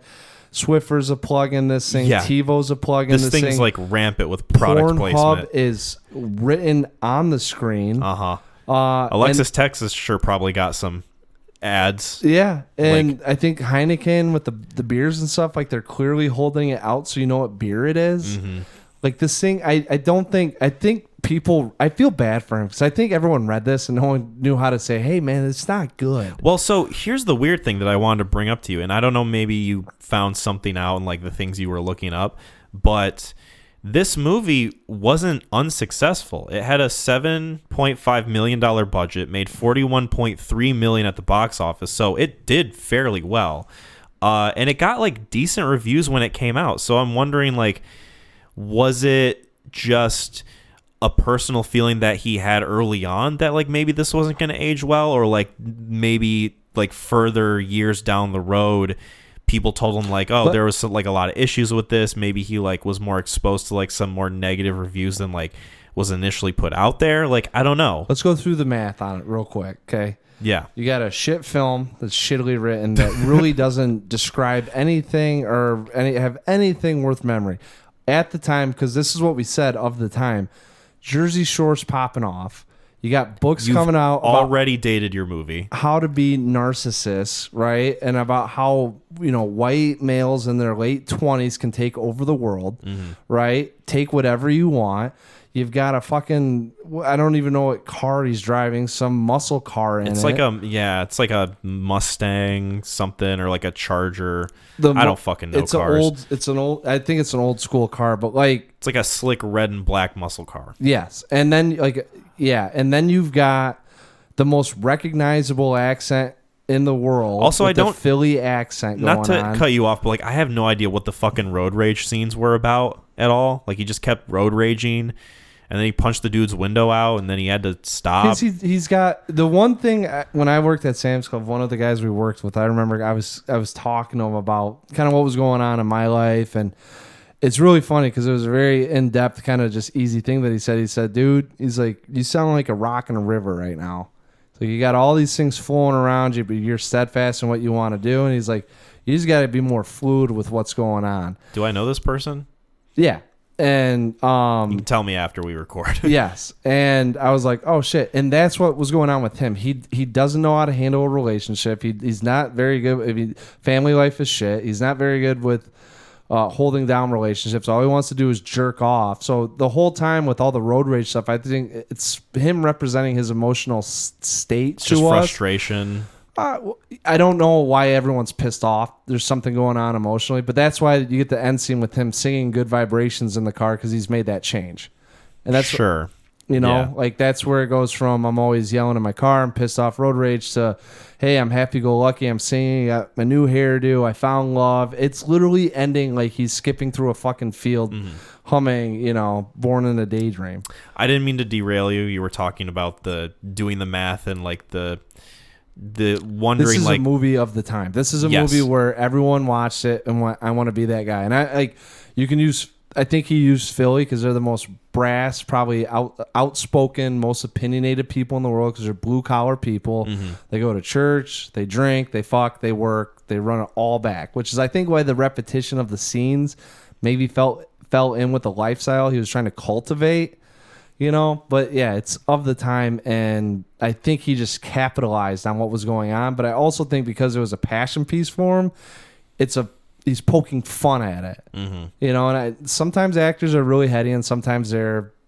I don't ever want to call them meatheads, but I think when it comes to art, sometimes you can't articulate or put on paper what exactly you're trying to get across, while nurturing to both sides. And that's what I think happened here. I think he wanted to say something, or he tried to say something, but it comes off as like a really poor effort. To kind of cap this discussion off, I want to bring up the rating. So kind of like Shame, this was going to be NC-17, but then Joseph Gordon-Levitt cut around certain scenes to give it an R rating, which is kind of telling because... And this just makes me think about the documentary we watched. This film is not yet rated, where the MPAA is really funny sometimes, because this movie has breasts and bare ass and like I think like a couple vaginas in here and there, and it's still R rated. Like, it doesn't reach that NC-17. And you know, like, as soon as a cock popped up, it probably would have been NC-17. So, I don't know. It's just a funny way to think about, like, viewing how this movie treats like women and like looking at women's bodies and like how they're naked and stuff, and like it still is okay with like just an R rating, like, oh, it's fine, we see naked women all the time, it's okay, whatever, objectify them. But then like as soon as something a little more striking might have popped up on screen, it's like, oh, now it's too much. It's like it might have been a little too much before, but you know, I don't know, maybe I'm being pedantic, I'm not sure, but I feel like there was something. I agree. I mean, something to bring up there. I definitely think so. I also think though that it's part of where we're at with our culture or society, that some of the things that were happening. We live in a society. We live in a society that's used to porn, and I don't think anything that was going on with the porn was like over the top. All of it felt cartoony. This whole thing felt very cartoony. I mean, that's what. Then even the shit that they were showing on the screen with the naked chicks, that felt cartoony. I was like. Nothing ever felt like it had intention, and that's probably where like, hey, like you're showing like either him jerking off from like a back angle, you know, and like, you know, slapping dick or whatever, or maybe in some of the porn stuff they were actually showing like some hardcore porn, maybe, and that's what I'd be curious to say like what they cut out. Yeah. Or if they're like, hey, you're 5 minutes too long with naked chicks, take out 5 minutes of naked chicks. So you just deleted more porn scenes. I don't know. It's hard to probably speak on it, but I do agree though that it's like, hey, we're completely cool with you objectifying women and having naked women in here. Just make sure we hide the dicks and balls. You know. Yeah, I think we can kind of wrap up there. This movie is a fucking mess. I can give my rating first. This is a 3 out of 10. Yeah. This one is one where there's not much to glean from in terms of clear goal or what Joseph Gordon-Levitt was attempting to do. I'm not entirely sure if this is meant to be a character that we're laughing at or laughing with or meant to sympathize with. It doesn't explicitly tell you. This movie damaged my brain, I swear to God. It doesn't explicitly tell you whether or not you're supposed to believe he's addicted to porn or if he's just not being honest with himself, like whichever. There's really no clear through line with this movie. It's super repetitive, super goofy, and cartoonish. And Joseph Gordon-Levitt's Italian accent should be a war crime. This is a 3 out of 10. Yeah. I got this as a 4 out of 10. I had it as a 5, but now that I'm talking about it, I'm like, I don't think I'll remember anything about this film. And what has it been, 10 years since I've seen it? So 10 more years, I bet you I'll probably have the same, like if you said what happened in this thing, I don't think I'd be able to tell you anything. I really don't remember anything now. It's just really poorly done. It's confusing. And I don't like shitting on him. You know, I think he's a fine actor. And sometimes, you know, I wish he had a better shot or he did a better job with I like this. it when he pops up in various supporting roles, and like even in Looper where he's starring in it, or like he's a good actor. 500 Days of Summer. He's like really good. Yeah, I don't. It's not that. I mean, his acting in this thing too is like he's very. He's a caricature. I think he's doing what he intended to do. I will just leave it there. Okay, it could be. Yeah, maybe. Yeah, confuse the fuck out of everyone. Take that how you will. Yeah, exactly. So yeah, 4 out of 10. I knocked it down, and I rarely give out 4s. Usually like 5's the lowest I go. Yeah, 4 is like pretty down there for you. Yeah, 4 is a really shitty movie. There's only one movie that I think you've given a 1 out of 10, and that's Fateful Findings. Yeah, that movie was fucking tragic. At least in this thing, there's like a resemblance of people acting. Apparently on this too, like there's people acting like human beings. Yeah, exactly. Somewhat. Yeah, and for him too in this, he got all of his buddies to star in this thing. And he wrote the role for Scarlett Johansson, and he was very happy that she accepted. But apparently, like, a lot of the people that popped up in this, he had relationships with and asked to be in. So I think that also helped get this thing made. Method made. acting. Another one is Sir Christopher Nolan told him to be careful making film. I'm imagining him sitting in a room with Chris Nolan, showing him this movie, and like Christopher Nolan just sitting there, having to take it all in and be politically correct and telling him and like be polite. yeah, like, hey, it's more challenging than what you might think, and like just kind of like, hey, be ready. Ryan Johnson's a friend of his because of Looper. Yeah, he had Ryan Johnson read it and help direct some of it and like edit. And then Friends in High Places, man. Two other quick pieces of trivia real quick, just because I love it. No, for sure. Him and Tony Danza were in Angels in the Outfield together. Oh, reunion. Yeah. Oh. So I'm like, oh, there's another name that you fucking get on there. Yeah. And then the last one is, which is my favorite piece of trivia that I love, the scene with Scarlett Johansson, they're watching football. Mm-hmm. It's actually The Replacements on the TV. So he's acting like it's a football game, but the movie The Replacements was playing. Yeah. So I was very happy and pleased to read that. Maybe that's why I almost gave it a 5. I will say, too, I got a little bit of a kick out of the obvious fake movie posters of the movies that they were going to see with Anne Hathaway and Channing Tatum. That was it. That's how he got their name, image, and likeness, because he's friends with Tatum and her, and then he's friends with Emily Blunt from Looper, so he got her and Krasinski on another one of Krasinski. And then he knows Leonardo DiCaprio, so he got to pull Titanic. Yeah. So that's why I'm pretty sure because she had a Titanic poster in her like childhood room or something. Yeah. I think he used as many resources and connections that he could to make this thing. And then we got this, which is like never a great sign, Maybe that's why he hasn't directed anything since, is because he's used all the pull that he has. And he hasn't been in anything really since then. He was in that shitty ass Jamie Foxx Netflix movie, Project Power. I mean, he did Snowden. I'm saying like anything Snowden. Of like worth. He was in the Trial of the Chicago 7, which was like an Aaron Sorkin directed and written film. He voiced Jiminy Cricket in the shitty Robert Zemeckis Pinocchio movie. Oh, like I'm telling you, I don't know what happened. This thing, I think he pissed people off. Maybe that's what happens. But you know what? I'm just being honest. Real movies don't do it for me. Also, Julianne Moore, sorry that you had to be in this thing. She's fantastic in this thing. Like, I actually like her character. She's way better than this movie deserves. Exactly. Like, it's like one of those like Cranston and Godzilla. When Cranston's in there, and it's like, man, this movie's kind of all right, and then he's just acting his fucking balls off. Mm-hmm. And you could tell it's like that's overacting. It's like, I think he's just doing what he does, and everyone else is like a level below. Yeah. Yeah. And I like Tony Danza in this. Julianne Moore's just so talented that she can just elevate herself in a movie that doesn't deserve her. Exactly. I don't know how. I forgot how he pulled her. But anyways, that's it. Yeah. Wait, Mac. Hold on, Mac. 1 second. Hold on 1 second. I think we're getting a phone call. Let's answer it.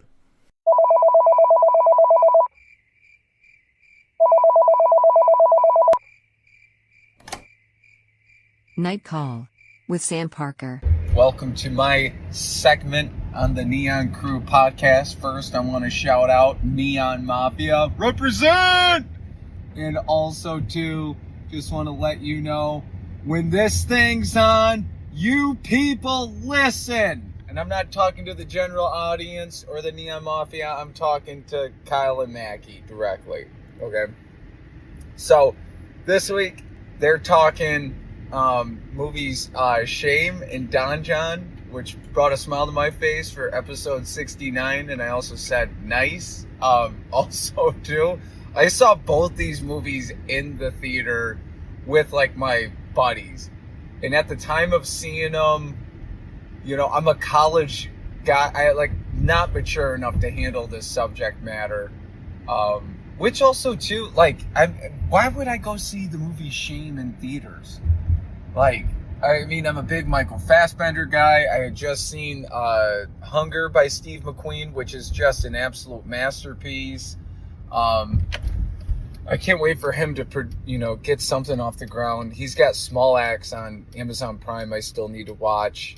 But, I mean, he's one of the best working directors today, and he's tackling a subject matter that has, sex addiction, porn addiction, incest, prostitution, suicide, murder, like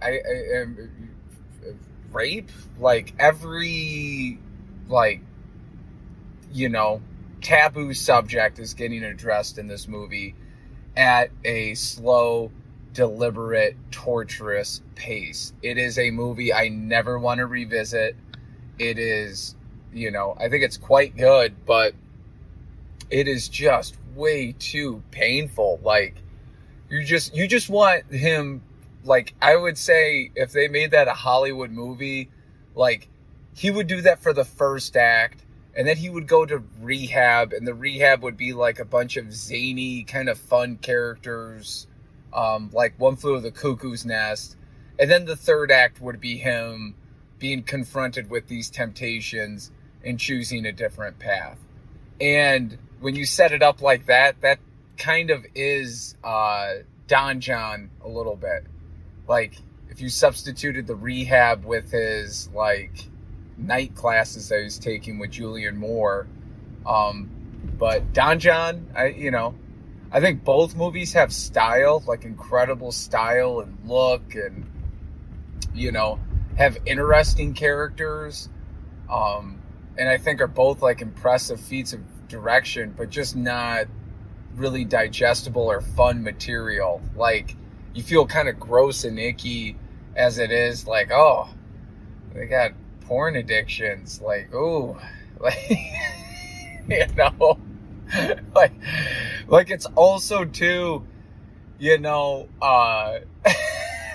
like with a heroin addiction in a movie, like they have like Travolta in Pulp Fiction. He's got the needle, the spoon, the slow medicated process of doing it before he goes out, and it's like a whole thing.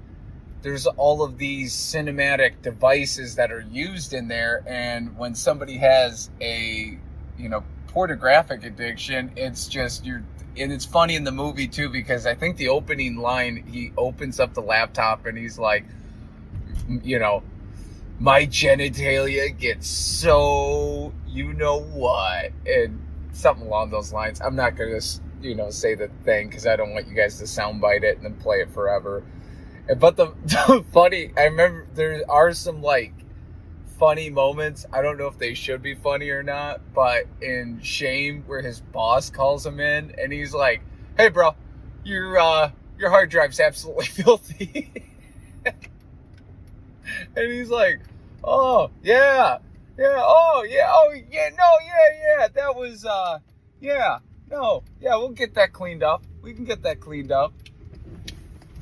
But yeah, both movies are very intense in subject matter and have great style. I was really optimistic because Joseph Gordon-Levitt did Don Jon, and there was, there's a lot of, that's a pretty impressive film for a directorial debut, and I don't think he's done anything since then, and that's over 10 years ago. And yeah, also too, real quick, on the theater experience, miserable. Both movies, miserable. I was like awkwardly laughing loudly in certain parts, and so were the friends I was with, and it was like, I don't know. It was just not a fun atmosphere on either front. I think Don Jon, I was thinking it was going to be more of a comedy and more like upbeat and fresh, and which anything is compared to Shame. But yeah, rating wise, I think Don Jon's like 7 out of 10, Shame 8 out of 10. Neither one I want to revisit. Not really sure why you guys picked those movies. Kind of a little bit gauche on your part. Anyways, just checking in, see how you doing. Just worried about you guys. You spent a lot of time podcasting. Need to get out in the sun, Kyle. Anyways, I'll talk to you guys later. Bye. Well, speaking of sex, drugs and rock and roll, we're gonna rock and roll into our set of questions that we had from the previous episode that we didn't get to. Thank you for that easy segue. I was not sure how I was gonna go from sex That's to why I get paid the big bucks. Exactly. Well, this is episode 69 after all, yes, so we got to retain it. But moving on to questions, as hard as we can. Oh, Kyle, stop dicking around. Hey, I'm just busting your balls, man. Hey, don't be such a pussy. Yeah. Yeah. All right, we have to stop. We have to stop right now. Go and ask your questions. Yes. So this one is from Levi. And Hey. he asks, who's your favorite James Bond actor and why? God. I can tell you mine by default is Daniel Craig because I've only seen 2 of the Daniel Craig Bond movies. I've seen Skyfall and I've seen Casino Royale, and that's it. No, actually 3. I've seen Spectre, but I don't remember a thing about Spectre. Yeah. I remember liking Skyfall quite a bit. Casino Royale I enjoyed to a degree until it really fumbles it at the end. And then Spectre, I just don't fucking remember a single thing except Lea Seydoux because I have a crush on her. Oh. Shout Speaking of out. posters on walls. Yeah, exactly. Yeah, I'm in the same boat. You've You've only seen the Daniel Craig ones also? Dude, sorry, Levi. I could care less about fucking We're James very sorry, Bond. Levi. We're dropping the ball on this question. I felt like as soon as you read it off, it's like, why is James Bond the best character ever made? Yeah. Like, that's kind of how I felt. I never got into him. The Pierce Brosnan ones I've watched. I want to say I've maybe seen GoldenEye because I played the video game. I Okay. definitely saw The World Is Not Enough, but don't remember anything. So And can we then name the other James Bond actors? Roger besides Moore, Sean Connery, Pierce Bronson. Daniel Craig, and then there's like a Tim something. There's the rumor that looks like more and more likely every week that passes that Aaron Taylor Johnson is up to be the next James Bond. He hasn't been in anything yet, so we can't count him. We're not counting him. I'm just throwing that out there. Trivia. Yeah. Future Yeah. trivia. Yes. But Once he's named, then we all know. I only know those 4. Yep. If there's any other ones, I just have no clue. Sorry. I don't even know really the order of which they were. I think it was Couldn't tell you. Moore and then Connery and then Bronson and then Craig. No, I think Connery came first, and then Roger Moore was after him. Because I think that Roger it? Moore was in the 80s. I have no fucking clue. No, I don't either. I don't really. I'm sorry. I No. never got into James Bond. The most I got into it was playing GoldenEye, that sick ass game on the 64. James Bond, I will cross that bridge when I get to it, but I am not in a huge hurry. Sorry, Levi. So, Levi, we loved having you on here. That is something We'll I have will you on never again. cross. Yeah, you'll be a guest. Maybe not for a James Bond movie. I am not watching Connery's 60s Bond movies. I'll get to them eventually, I think. I'm not, like I said, I'm not in a huge hurry. There's other priorities that I have. Yeah, dude, all right. Yeah, that's the cherry on the ice cream. It's the last thing that you should probably fucking eat. So What was I? Oh yeah, but I did like Daniel. I like Skyfall. I thought was really good. I really like Skyfall. Casino Royale, I think's got a really great opening. Mads Mikkelsen's also awesome in that. He's like hamming it up as the villain. Yes, yeah, he's at the casino or whatever. Ava And then, Green is good. It's just the ending of that movie, and we're not going to spoil it, but like, I feel like it falls I real don't remember flat. anything. I mean, I literally only remember Skyfall. Skyfall is like the only thing where if I got thrust into a room and had to defend my life, they're like, pick a Bond movie. That's the only one I'm picking. Spectre had Christoph Waltz, who is really like I've seen leaning that into one. the villain Yeah. role, like a little too much. I want to say, like, not You're too supposed much, to but have fun. I know it doesn't feel like he's trying enough though. Like he's kind of purely relying on the fact that like we know him as a villainous actor, Yeah. so it doesn't Water feel like for he's elephants. like putting his all into it. Yeah. So yeah, that's our brief James Bond discussion. Our next question comes from Matt, which I feel like we've had a similar question, but I don't know, maybe we can touch on this again. If you could personally have any prop/set item from any movie or franchise, what would it be and why? Oh, interesting. Can I have Joseph Gordon-Levitt's computer? His laptop? Well, you can find that yourself. Apparently he doesn't delete the history, so it'll all be there. Yeah. Let's see what he was really into. Yeah. I don't know. I don't usually think like the first thing that comes to my mind is like superhero shit, right? So like Captain America's shield. Wait, or, is he like, saying this is like we're just getting the prop or the actual power? we're just getting the prop. So like fuck that. if there's like a cool weapon that you see in like a movie or a show, like That's immediately something like that, or like a costume maybe, the first thought went to or like set items. So like you could get like I don't know, like a statue in a movie or something. Mm-hmm. Yeah, my first thought went to Pulp Fiction. John Travolta's shirt with the UC Davis slug horns or something like that. You could probably get that. You could probably just buy that on but Etsy it's or not something. The prop.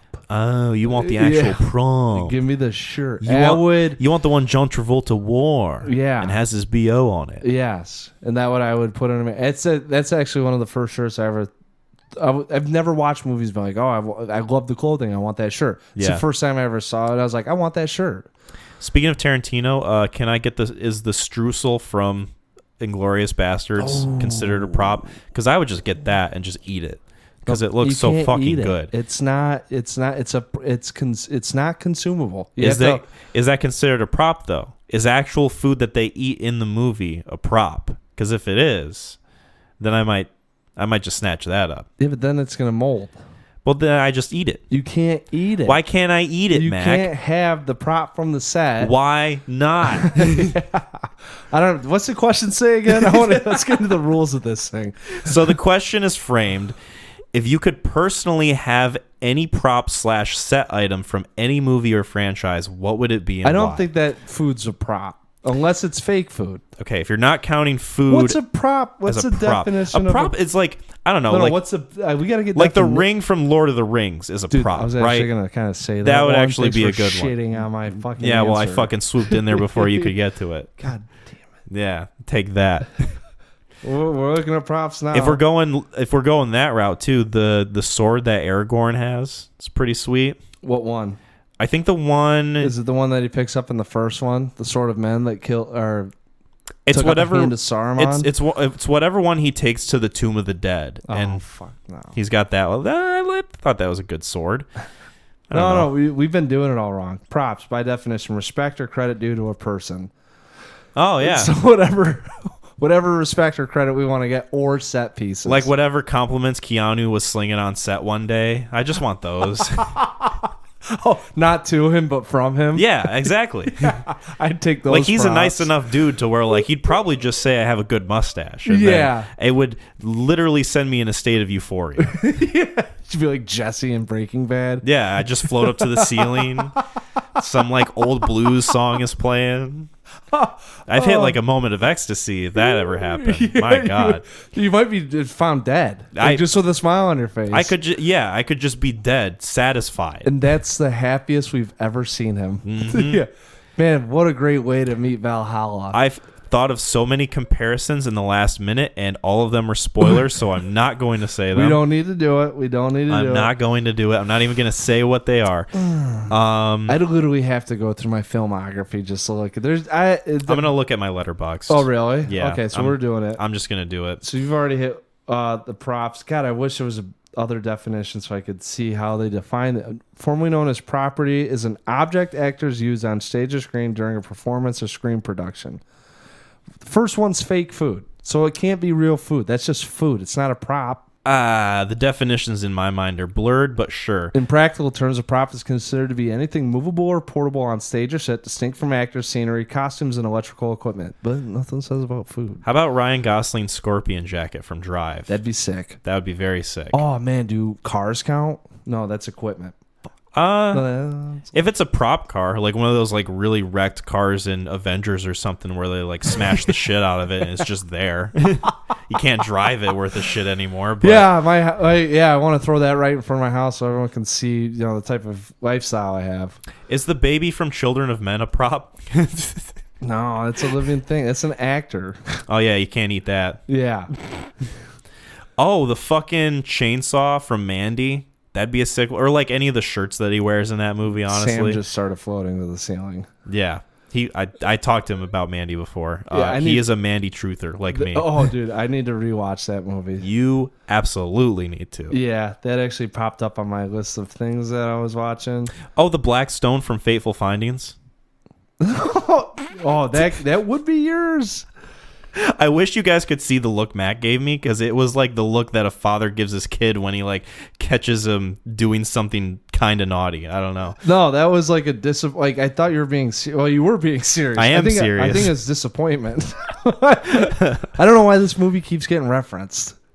A lot of the stuff that I want to own are just like the wardrobes of different characters. So That's like what I'm saying. the sweater that he wears at the end of the Truman Show when he's on the boat. Oh yeah. I want that sweater. That it's kind of like a thick turtleneck, except it's not like tight against the neck. It's very like kind of sailor vibes. Yeah. No, it is. It's a very yuppie look. The mask from Silence of the Lambs, the one he wears. The sunglasses from They Live, the vest from The Warriors. Those are good ones. Yeah. You ever seen Kung Fu Hustle? No, I have not. The Buddhist palm. Sure. You haven't seen Kung Fu Hustle? I haven't seen Kung Fu Hustle. I'm sorry. Can we watch comedies on here and talk about those? We can watch anything as long as it's not literal pornography, which Don Jon was just already did, so straddling you that broke line. your rule. So I guess anything goes. And you probably could consider shame pornographic. That's a good point, and that's something that I think about sometimes is that we don't really talk that much about comedies on here. Because I don't think stories are just... It'd be hard to describe a lot of them because it like, oh, it was funny. Like that's, oh, you remember this joke? Yeah, that was a good joke. Oh, you remember that joke? Yeah, that was a good joke. Right. And then that'd be the discussion. But Kung Fu Hustle's a little, yeah. It's a little different, a little more elevated. Wayne's World's a little elevated too. Gotcha. You haven't seen Wayne's World either, have you? No, I have not.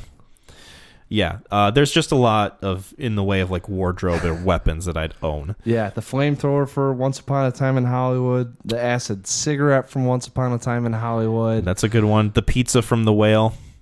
I haven't seen it. Oh, really? Yeah. Ooh. Well, I guess that's food, so you can't really count that. Yep, you could eat it. Yep. There's so much like jewelry in Uncut Gems. The opal from Uncut Gems. Yeah. I'd fucking own that shit. You kidding me? There's so many. The flamethrower from The Thing, flamethrower from Sicario. Looking at these movies has really jogged my memory. Well, I see. I think when you ask that question, there's got to be a movie that you really just love, that you like. You'd want to have something to signify it. You think about like every aspect of that so maybe movie. John Wick's attire. If you could have that suit. I mean, I would definitely have that suit. Just John Wick. Is the motorcycle considered a prop? Because piece of equipment, unless it gets damaged, and then you could have the broken motorcycle. I'll take one of the swords he has then, or like the throwing axe that he just tosses at the first antique shop action scene. Oh, I got it. I already know mine. Yeah, Wilson. God damn it! You just fucking won. Yeah. How do you? Yep. We don't even need to. Yeah, I don't even need to go anymore. No, that was the answer. Yeah, that is something that I would cherish having that in my house. Wilson is the original Wilson. Yeah. Yeah. That'd be. Imagine that sitting here in like a square glass case. You would have won movies if you had original Wilson. Yeah. I think you would have achieved. Keanu compliments my stash. You own Wilson. We both reach enlightenment. Like, yeah, that would be it. We're Siddhartha. Yeah, exactly. We're just floating to the sky. Yeah. This last question comes from my mom. It's kind of a different sort of question, but I like what do it. You got? Yeah. How'd you guys like shame?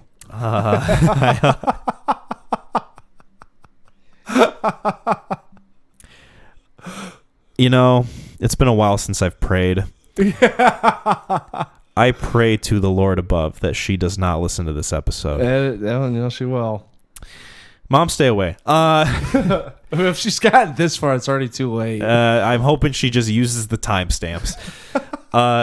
So she asks, what streaming service do you feel you turn to the most for your viewing needs? Pornhub.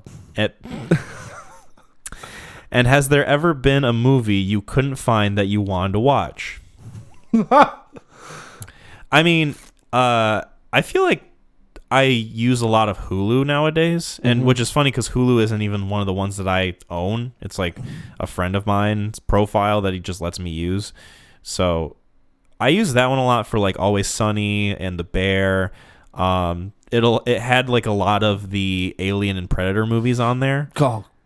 So that's where I watched a lot of those. It had AVP, both AVP, which, you know, I could get in a whole fucking episode rant about those movies, but I'm not going to. I'm going to tell you a quick story. I was really big into Alien vs. Predator, or Alien and Predator. There was a game on the PC. It's like called Alien vs. Predator, something like that. You know, you could be a Marine, you could be the alien predator. It was always like, man, this game's fucking dope. I hope that they can come out with a movie that has this. What do? They came out with a movie. I think 2003? 2004, and then the next one was 2007. So 2004, 14 years old. Greatest fucking thing ever. This is awesome. I've just played this game. It's so kick-ass. There can be whatever story you want. And they just like fucked it up to the royalist degree. They made it the most dumb, boring thing you can imagine. It's directed by the fucking guy that made those, I think, like Resident Evil movies or like Underworld, or I think Sure. Len Wiseman's Underworld. The only reason I know about him is because he's supposed to direct the spin-off John Wick movie, which Chad Stahelski had to come in and do reshoots with because apparently whatever footage he had was super shitty. But yeah, Alien vs. Predator is hot garbage. It is So bad. It is bad. It was, we saw it too, and we poked, 14-year-old Mac was poking fun of it. I didn't even know much about films. I threw that one on the other day. I want to say it was a month or two ago. You just knew it was stinky hot doo-doo. It was on Hulu. And I was like, oh man, here's a good one. And I threw it on, and just watching it, I got checked out, I think, within 15 minutes. It's tragic. It's tragic. It is like when you find an already not good bag of chips and they're just stale. And it's like, I'm not going to eat this anymore. I'm throwing this in the garbage. You know what it is, honestly, for me? It's a memory that I wish I could implant into Preston's head to show him what disappointment feels like. Mm-hmm. Like, just, hey, dude, there's going to be some times in your life where you're going to be really excited about something and it's going to let you down. And it's just hard to describe that feeling. And just like, you know, pluck it out of my brain like Strange Days and put it into his and be like, that's what you're going to feel. Yeah. And that way I could prep him for it, because there's really no way to describe that level of disappointment. There really isn't. No. So, Feeling of emptiness. yeah, Hulu is one that I use. Go back to the question. Yeah. Let's get off ADP with Mac. I just recently got HBO Max or whatever the fuck it is Humble now. brag. Yeah, I know, right? Sharing an account with Megan, so now I have access to that stuff. So I can get back on the train of watching HBO stuff. But Cool. what about you? You know, I just found out that really I have a hard time watching new films. So I like to go through and watch the old ones that I have, so I can just turn off my brain and not really think about it and still have good times with characters I remember. So I really don't have one that I lean on. It always drifts into like, what's the flavor? Like Paramount had all the MI movies, Mission Impossible ones. Yeah. I was big into that for a while, and then those went away, and I'm like, I'm done with that. And then there's like, man, Paramount doesn't have shit. And then you get into HBO Max, and there's like so much on there. If I had to recommend one, probably HBO Max, just because the shows are pretty bomb too. But You outside get the of shows, you get all the Studio Ghibli movies, you get a lot of the A24 movies now because they have a deal with A24. yeah, And Beau's Afraid's on there. Yep, all the Warner Brothers stuff if that's what you're into. Yeah, you just get a lot. You just get a lot of bang for a streaming service like Max. Yeah, that's the one I think. I don't know. I never go on Netflix now. We're not sponsored, by the way. No. Just throwing that out Man, there. we should send this in. Max Maybe not this. sponsors Maybe not this episode. Oh, what? You don't think they want to? It's HBO Max. They know. Yeah, They're okay with boobs and ass. And yeah. It would be anal, man, double penetration, Paramount Plus- interracial facial, Paramount some Plus fucked up shit, man. would be scared of this episode. That was your yeah. Are you kidding? Who might be afraid? Maybe not. I can't tell. Who might be okay with a little bit of it, but they're like, maybe tone it down a bit. Yeah, Get Netflix is like, that's where I watched Don Jon for the first time, was Netflix. Oh yeah. Yeah, so Netflix is cool with half of them. I don't know. Netflix has blonde, so they have to be open to most things. You'd think. Yeah. If we're picking out characters from Shame and putting them into the network or the whatever applications we're talking about, like Hulu is the boss, Brandon's boss. Mm-hmm. We're saying HBO Max is Brandon. Well, maybe Netflix is the boss because Netflix is Netflix. Maybe Netflix is Carey Mulligan. Ooh, or one of the gay dudes at the bar. I could see them being kind of down that. No, road that's too. Peacock. No. How dare you? No, Peacock is Come on, classy. I'm a little proud of that one. Yeah. Yeah. I do have Peacock too. No, they. I had Peacock, and no, then they wouldn't have that on there. That's what I'm saying. Peacock's a classy lady that turned them down. I know, but I just made the connection because the word Yeah, cock I is know in there, and then it's like a yeah. rainbow thing, like Yeah. with the feathers and Yeah. yeah. I got where you're going with it, but I'm taking this scenario seriously. You're Kyle. being classy about Yeah. it. Classy. Kind of classy because I am referring it back to shame. So Hey, that's fine. It's a classy movie. it is a classy movie. And Very. then If you there's took out Don certain, Jon. if you took out certain parts in shame, like I'd be. You want to trick someone? Show them, like, find out the sequences when there's no nudity or talk about sexual addiction, and put that 20 minutes right there. Try to see if the person can figure out what the movie's about. Yeah. Exactly. Like, That'd be a fun challenge. Yeah. Do you think you could tell me what's going on here? Because you got all these people, and it's like kind of like, like mysterious Fassbender there, and it's gorgeous with the city and the sound and all that shit. And it's like, what do you think this is about? What do you think's going on? Yeah. Is there anything that you tried to look for that you couldn't? I mean, there's a lot of examples. I don't know, because I got the Voodoo or the Fandango thing. So like, if I can't find something, I have to buy it. Yeah. So I don't know if that counts within the not finding things, because there's been plenty of things that I can't fucking find, like Shame and Don Jon. There were foreign films that I had a hell of a time finding. The most notable being Old Boy, the original Old Boy. Oh yeah, that. And then it got a release in theaters over in the States like a year ago. And Old Boy did? yeah, Really? yeah, it was in GR for like a couple of weeks. I actually went there and saw it twice. I saw it by myself in theater because I'd never seen it in a theater before, and then I took Megan and How'd Drew. she like it?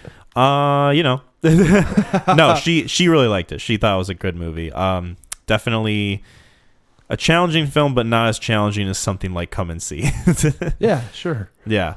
But where was I? Oh yeah. So like for a while, Old Boy you couldn't find anywhere. I like how you just went immediately to the films that you can't really just find anywhere anyways. Like, these are the hardest ones I have to find. Yeah. Or like some movies that like Chopper, like we had to resort to YouTube, or like I had to have Gideon download it for me.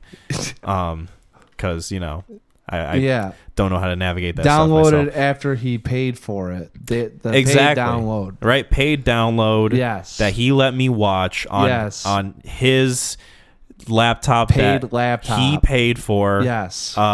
Full disclosure. Yeah.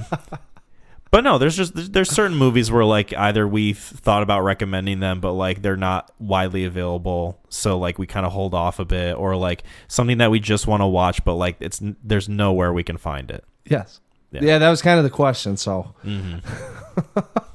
Yeah, and like movies like that too, they're especially hard if they're foreign films because they're normally region locked, and then you have to get like a special Blu-ray for it.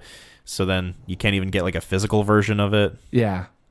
But yeah, I'm trying to think. I don't know. I can't. I'd be curious as to hear the hardest film that you've tried to ever watch. I can tell you the hardest film you can try to watch is the Cremaster Cycle. I know you want to see it so bad.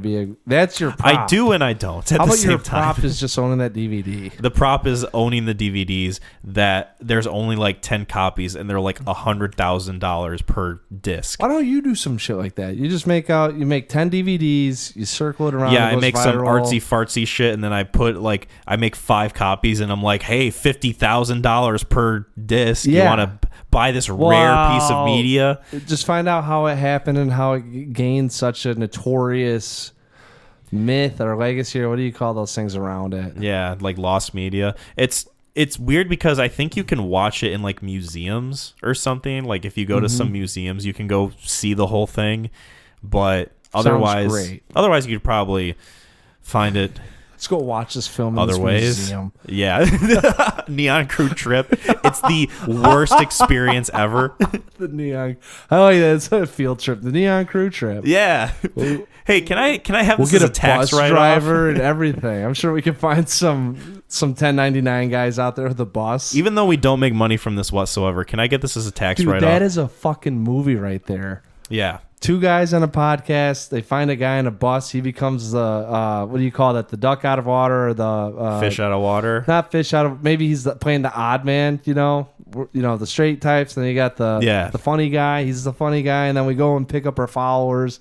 We get on. And the whole idea is to get to this museum to watch this movie. This rare movie that we can't watch anywhere else. Yeah, there's only 3 copies everywhere because the cargo ship ran into the bridge in Baltimore and they all fell into the river. Yeah. And then it's like, man, we got to get here to watch it, right? Yeah, and then the guy who directed and made the movie is trying to stop us because he doesn't want this many people to watch his movie. No. It's got we think that, but it's the vice versa because when we get to the museum, he's there. Yeah. And then we're like, we have this impression that he views us as evil and wrong. We think, and then we come together and we figure out he's this wise old man, and we're gonna see this most joyous thing ever. Yeah.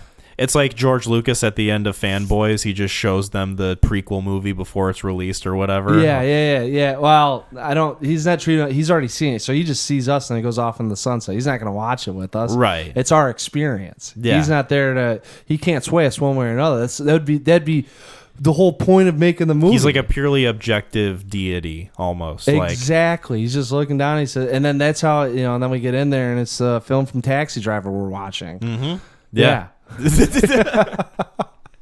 And we get out of it. It's Don Jon. Yeah. Oh no. Oh God. We just get out of it. And that's like we just be like, man, that fucking sucked. And then the fade to black. God damn it. It cuts to black and it starts playing like a Linkin Park song or some shit. Yeah, it's gotta be something. But the whole thing is it's like it's a road trip movie. We got all these people with us on this bus and we're going through all these obstacles of we can't get to the museum. Flat tires, someone dies on the bus, all that fun stuff. It's like Rat Race meets Requiem for a Dream. I don't know. Yeah, something along those lines. Sure, yeah. Rat Race meets Don Jon. That was our last question. Thank you guys for leaving those for us. We know it's been a while since you guys posted those, but we didn't have time last episode, so we carried it over into this episode. Appreciate you guys. We're going to wrap things up, but last but not least, McClain, please hit me with your best shot. First, best shot is, I want to also say thanks to everyone that listens to us. What are we up to now? We're at 303 subscribers on YouTube. Really? Yes. Nice. And I'm hoping it'll increase a little bit because I do have a review video coming out Wednesday going over fucking Roadhouse. God damn it. Late Night with the Devil and Monkey Man. Maybe Roadhouse. Oh, we actually probably could do it then. Maybe. Were you gonna recommend Roadhouse? There's a conversation to be had here.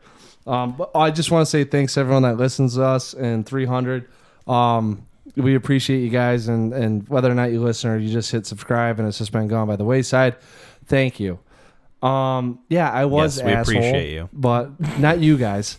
We do appreciate you. Kyle's the asshole here for seeing Roadhouse. I am the already. asshole. Well, I already saw the old one too before I saw the new one. Yeah. So they're like, I don't know. They're kind of fresh in my mind, but it's been like a couple weeks since I've watched them both. Well, here's what I don't want this to be my recommendation, but I think we should talk about. You want to talk about the new Roadhouse? No. Oh. I did until you fucking ruined it.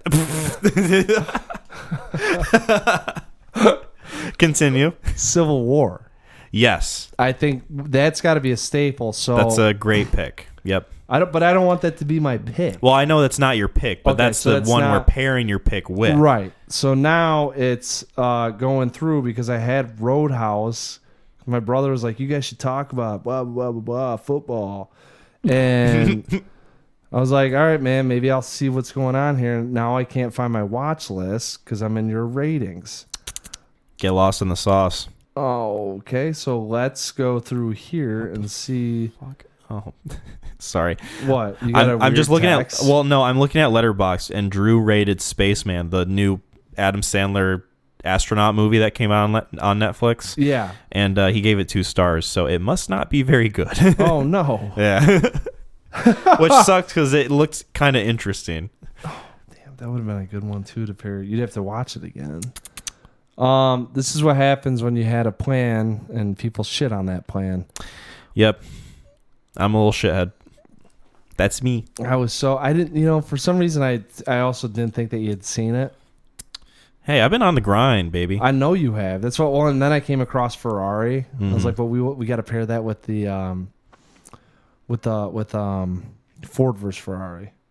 Yes, that's a good call. You're gonna have to. You gotta fill some of this dead time here because I'm going through this, dude. I was so prepped, and I wish I. No, I know. You work hard. You go through your day, and you sit down, and you think to yourself, man, I've got such a good curated list of things that I know will induce a good form of discussion on this podcast that I have with my good friend Kyle that I love so much.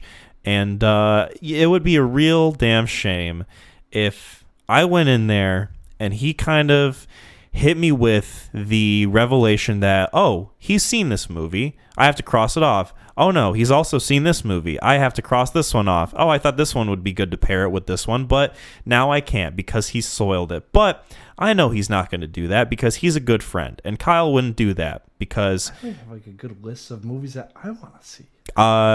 There's a lot about Kyle that I love. I love the fact that he's just kind of a little boy. He's a little naive when it comes to his movie watching experiences. He hasn't watched that many, right? He's totally not just barreling through a lot of classic movies and going through all these different directors' filmographies and doing his homework in terms of being a person interested in critically thinking about film. I don't think he's doing What that. do you think would pair well with, like, give me what genre? There's actually one movie on here that I want to watch. I don't know how messed up it is. Okay. I kind of have an idea. I don't know if you'd seen it. I think we can get the original version on it too. What would be a good pairing with Civil War? Yeah. Well, we're going to do it. We're going to see. I don't know how. I think this movie's kind of messed up. Just fucking rip it, man. I think it's going to actually be kind of messed up. Do it. But we gotta see it. I don't know how well. It's not going to. This will be interesting. Have you seen Straw Dogs? No. 1971. I don't think I know what that is. Do we do something that's... Yeah, I don't know. This... Straw Dogs. Yeah, it's been on a list. Dustin Hoffman? Yeah. Sam Peckinpah. Okay. Yeah, Sam Peckinpah, directed by. Yeah, we'll see how this one goes. This is a... Straw Dogs. Yeah, Straw Dogs. And I don't know, it's probably not going to pair well with Civil War, but I've had it on here, and I saw it today, and I was like, we had Shame on here. Let's get something that might invigorate some conversation. There we go. Besides Don Jon, that fucking piece of shit movie. Hey, if you don't want to be spoiled for Straw Dogs, 1971, specifically that version, I'm assuming you don't mean the 2011 movie. Yeah, that's why I said Peckinpah. Yeah.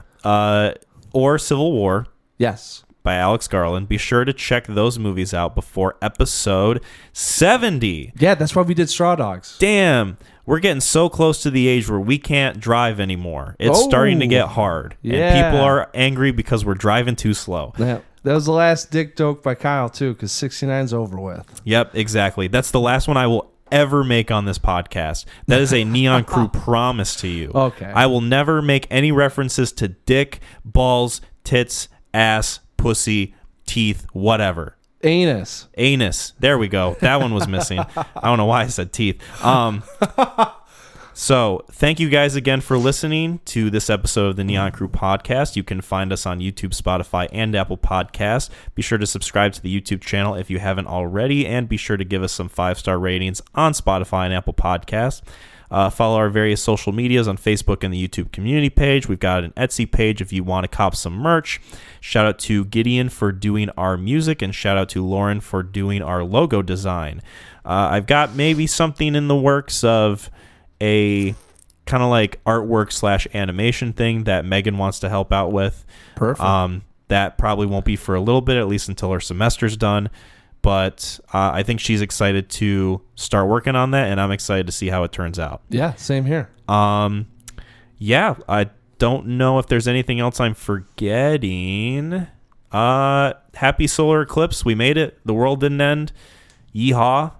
shout out to that, I guess. I don't know. Nice. Good job. Thank you. For Smooth. Universe. Yeah, absolutely smooth. Yeah. No hiccups with that whatsoever. Mac, what do we say? WWTHD. Bye, everyone.